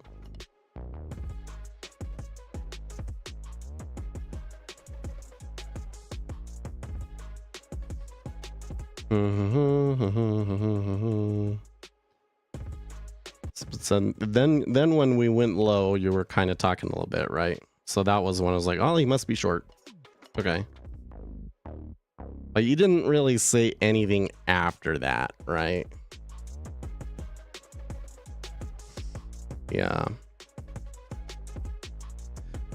No, yeah, the big bids were hungry for stops. But that was when that was after we kind of got that was like, oh, okay, maybe that was the move that we wanted, right? After it retraced, you hadn't said anything, right? When it retraced and I gave up on it, you hadn't said anything. You never said like, oh no, don't worry, it'll keep going and eventually they'll move lower.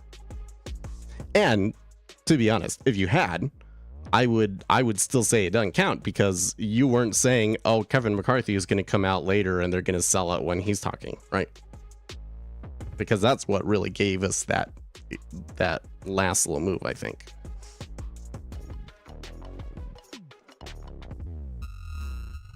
And to be honest, this so far is kind of doing something very similar to what it did after the Fed speaker, right? In trading hours, use instrument settings. Yeah, I'm just almost, well, if you're short, if you're still short, then good job. If you're still short from 07, then that's good job. Because I basically rode it through the whole pullback and gave up.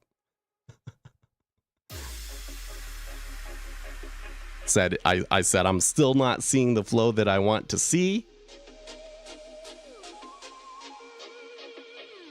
And when was that also, by the way, that I got out?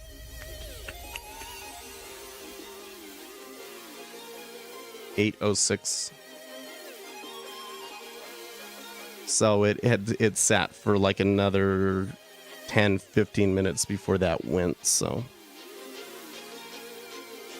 I'm still going to say that based on my strategy and what we knew about the flows at the time, that it wasn't a very well executed trade, but that it was still reasonable to get out. Iceberg 02.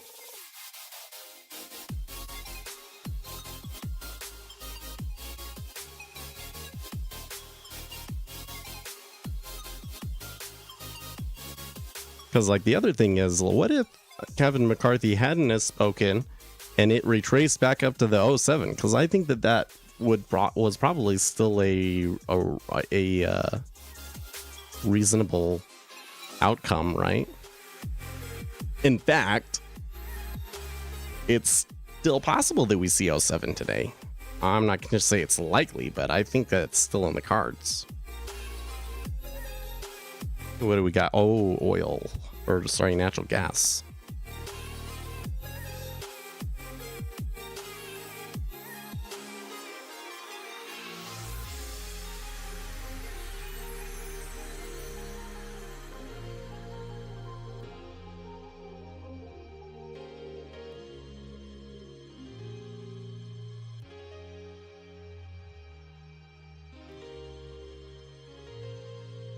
Another thing that I should point out is that even after that huge move, I probably would not be getting a bigger profit than what my original, I should have gotten out spot would have been. It still would have been 15. So that's kind of weird. Because that stop run felt like it was something real. I wouldn't say that it was like the most amazing thing ever, but it was still a decent, it was still a move that I felt bad about missing. But now I'm realizing that even if I had caught it, I'd still be getting 15 and I'd still be frustrated. What's with that? So that's just, this market is just so tight because we're that close to the rollover and stuff. Oh, I don't know, because the move, like yesterday and the day before especially, I was like, I really missed out, right? That went way further than I anticipated.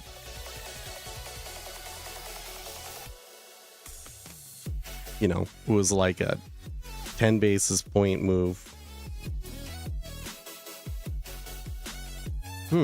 Spot Gamma tweets, the call buying is relentless, but today it seems to be in longer dated calls instead of 0 day to expiration ones. That is interesting. Well, the buying in the E-mini sure it looks a little excessive, right? What about if I zoom out here a bit on ES?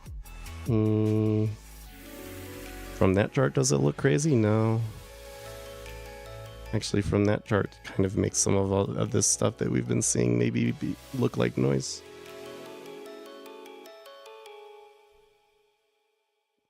That looks like it's just like a retrace of the downside, and then They could have a little bit more to go.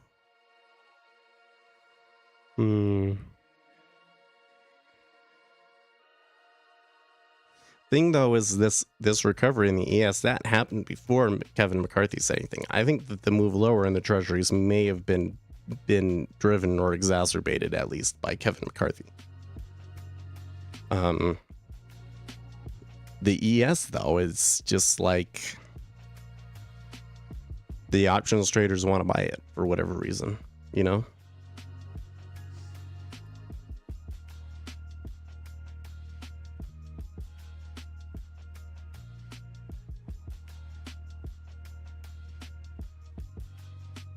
You risk so many ticks, you may as well have just held it. Yeah, I really probably could have, right?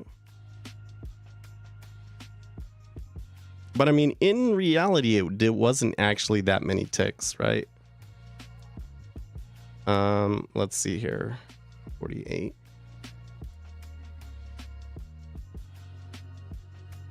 Yeah. Like at the time that I had traded it, it was 06 half, right?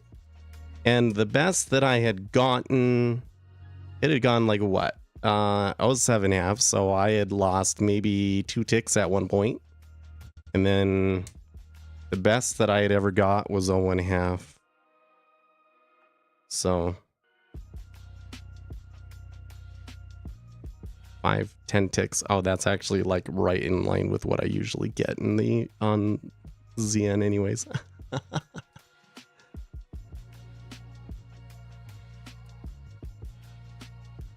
Don't the market makers need to hedge if the upside is called by call options? Right. Well, so that's one of those situations where gamma hedging could cause the market makers to go and buy stocks.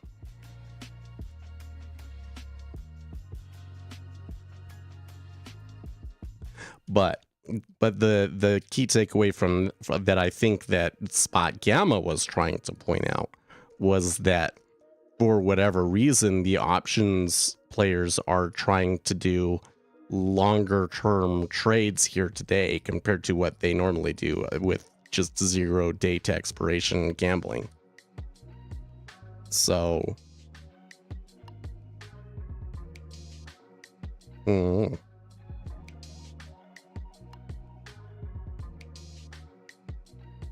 watching this pullback, it really is making it look like, you know, if I wanted to get back in where I got out, that it could happen.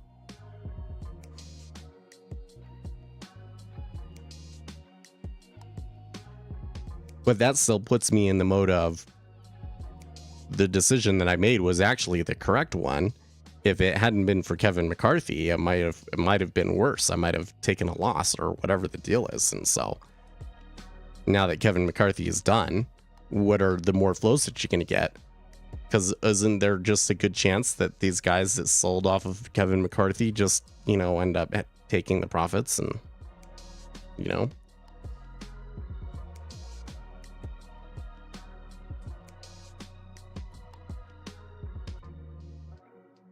So what it means is that what the opportunity I missed was actually, it wasn't as much of a missed opportunity as I thought.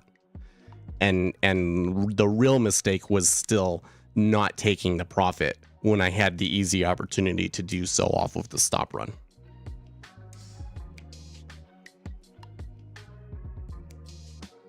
That's the thing that's bothering me, right? Was I had an opportunity, I could have clicked on it even. Like I had an opportunity to market sell into it and I didn't.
You think I'm doing a good job?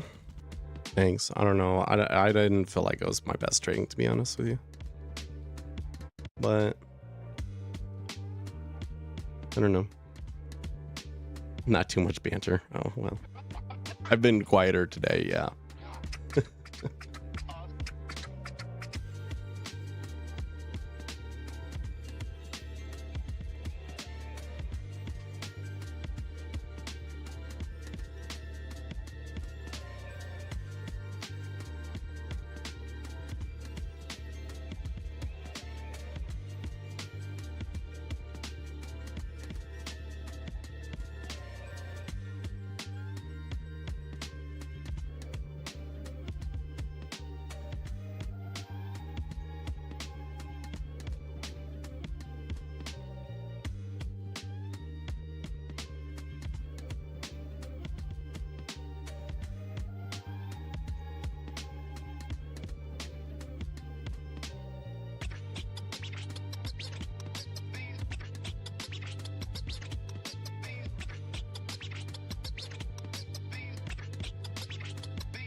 What's this? Chunky 2-year block buys after data / Logan.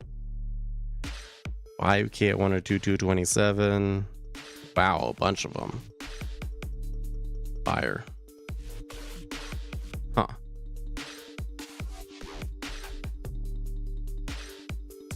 Oh. After Logan. So the slow rise that we saw was actually being driven primarily by flow in the 2-year that I couldn't see. That might make sense. Give him a like there.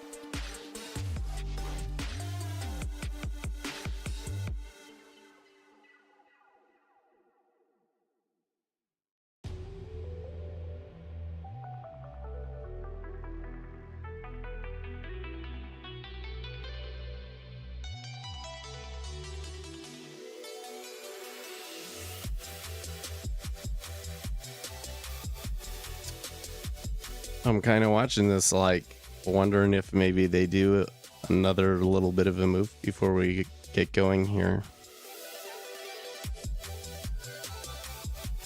One of the things that I hate, that I think will screw me up sometimes, is that I am very... I think I'm unconsciously aware of how much level 2 activity there is. Right? So, like, there's a little bit of flickering going on right now. So that's why I'm kind of getting this premonition that, like, something's gonna happen, right?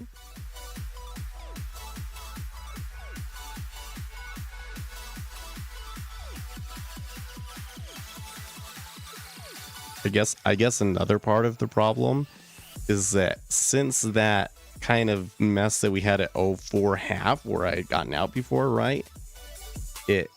It's kind of been really random since then.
Another thing is like every time it ticks, I'm like, oh, does that matter? Does that matter? No. See, I'm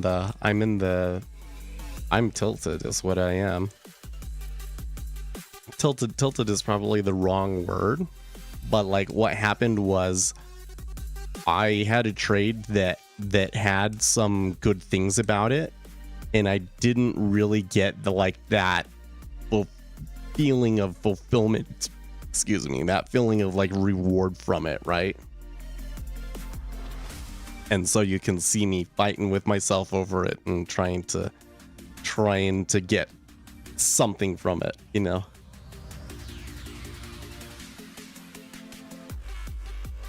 Work bad, yeah. That's exactly it, Doozy. Well, we're everything for the rest of the day gets silly. I think so. Like, the reason I know that there's something wrong with me is because I feel a desire to get involved in this, even though I've only got 15 minutes left on the stream, and I know that the rest of the action is likely to be a shit show. Right.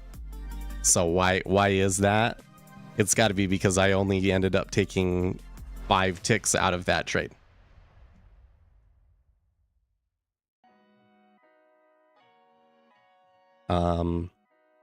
And you know what? I would rate my execution on that trade a little low. Like I could have gotten in it earlier.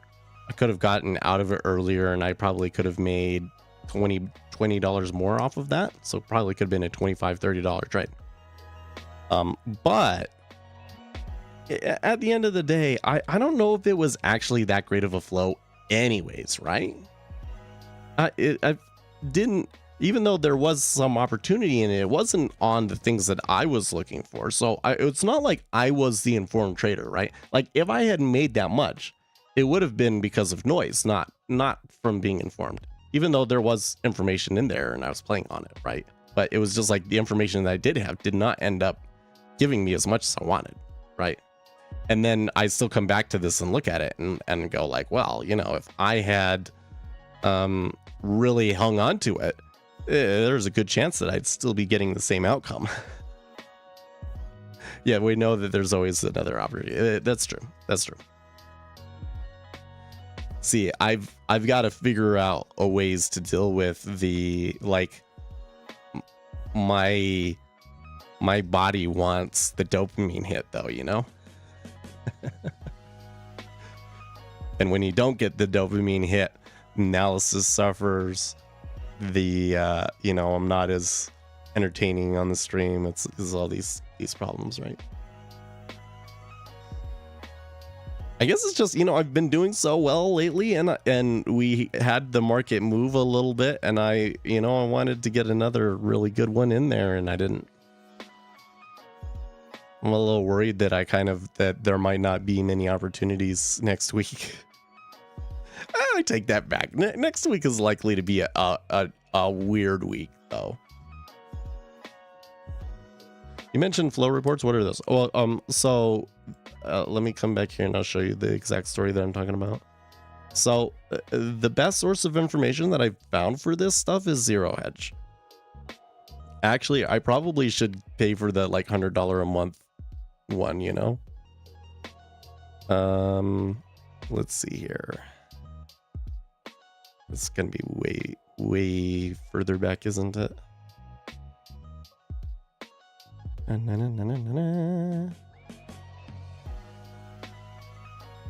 we go.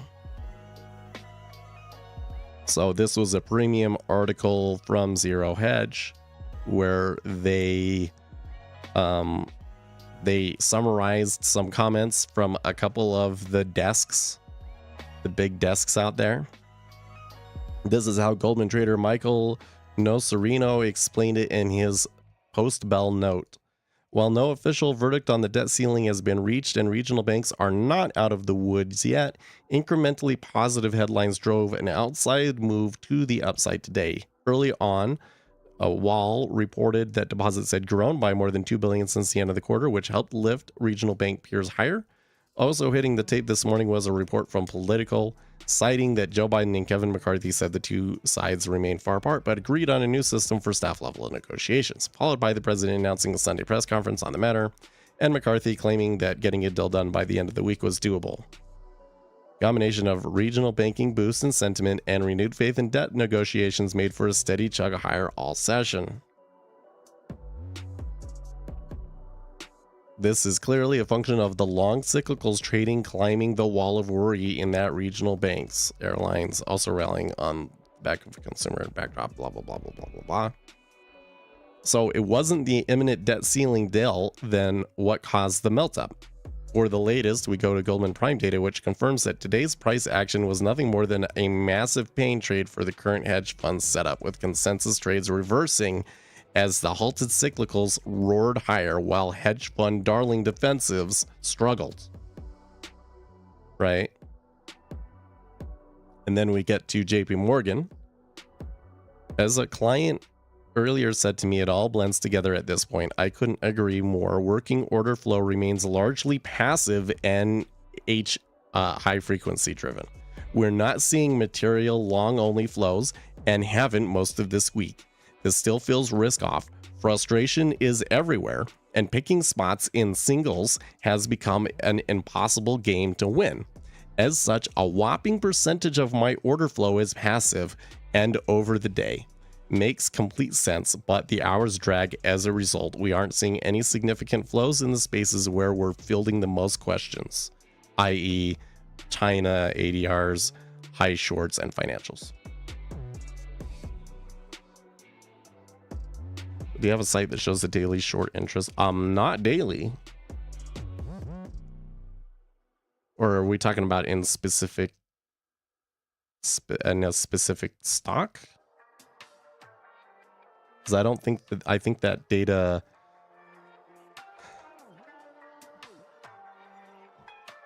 in TLT. I don't know if focusing on TLT would tell you what you want to know, but there is that service that was really popular back when it was the whole GameStop saga that was giving estimates on shorts, right?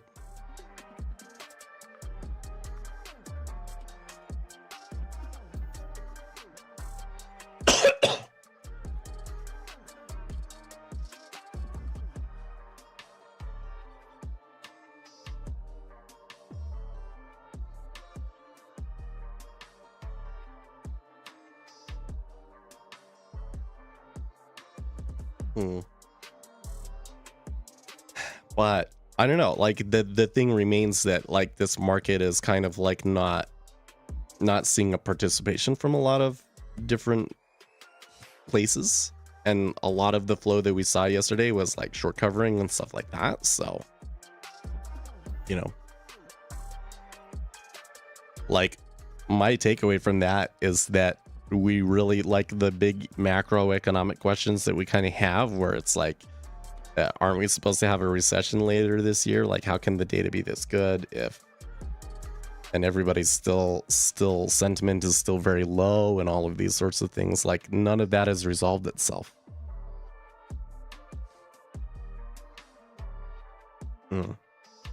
Well, yesterday I'm sure that it would be, because they moved 10 basis points, right? But what was it the last time that we moved 10 basis points? I bet you it'd be pretty similar.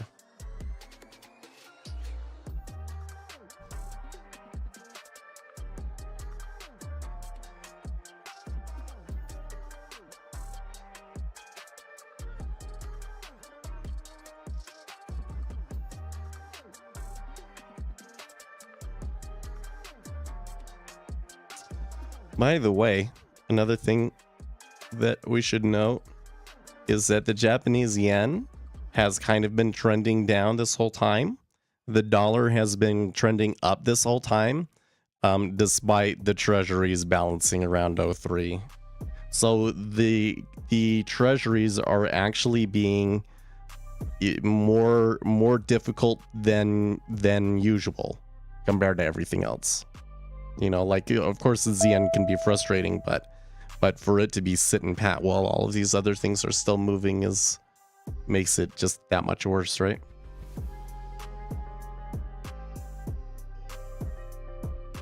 Well, it's 8:55. I don't think I'm gonna be taking any more trades. So, hey, listen, I really shouldn't be down on myself so much, because I mean, I did make $5. Check it out. I did make $5. So, whatever. It's still good. Wish it was more better than that. I don't know. What is tomorrow again? On Friday? Come back over here. Forex Factory.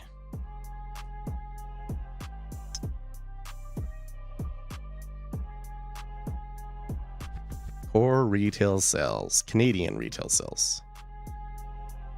Chairman Powell speaking. So kind of light on the news, and then the next week then we get into the weird spot. Oh, it's a bank holiday on Monday for Canada. I need to get rid of all these and just show dollars. Oh, okay, we do get some flash manufacturing PMIs, GDP, PCE on Friday. Treasury currency report. Okay. Oh no. Next week is, I think we might have some action, but I think it's gonna be tough. I think, we're in a time period where trading is hard, and if this was like 4 years ago, I would probably have gotten like absolutely busted up today and would be like so pissed, right? So like, we've come a long way. We've made some real progress to be being able to pull out a little bit, and I would say quite difficult action. Okay, so see you guys tomorrow. Stay excellent, team.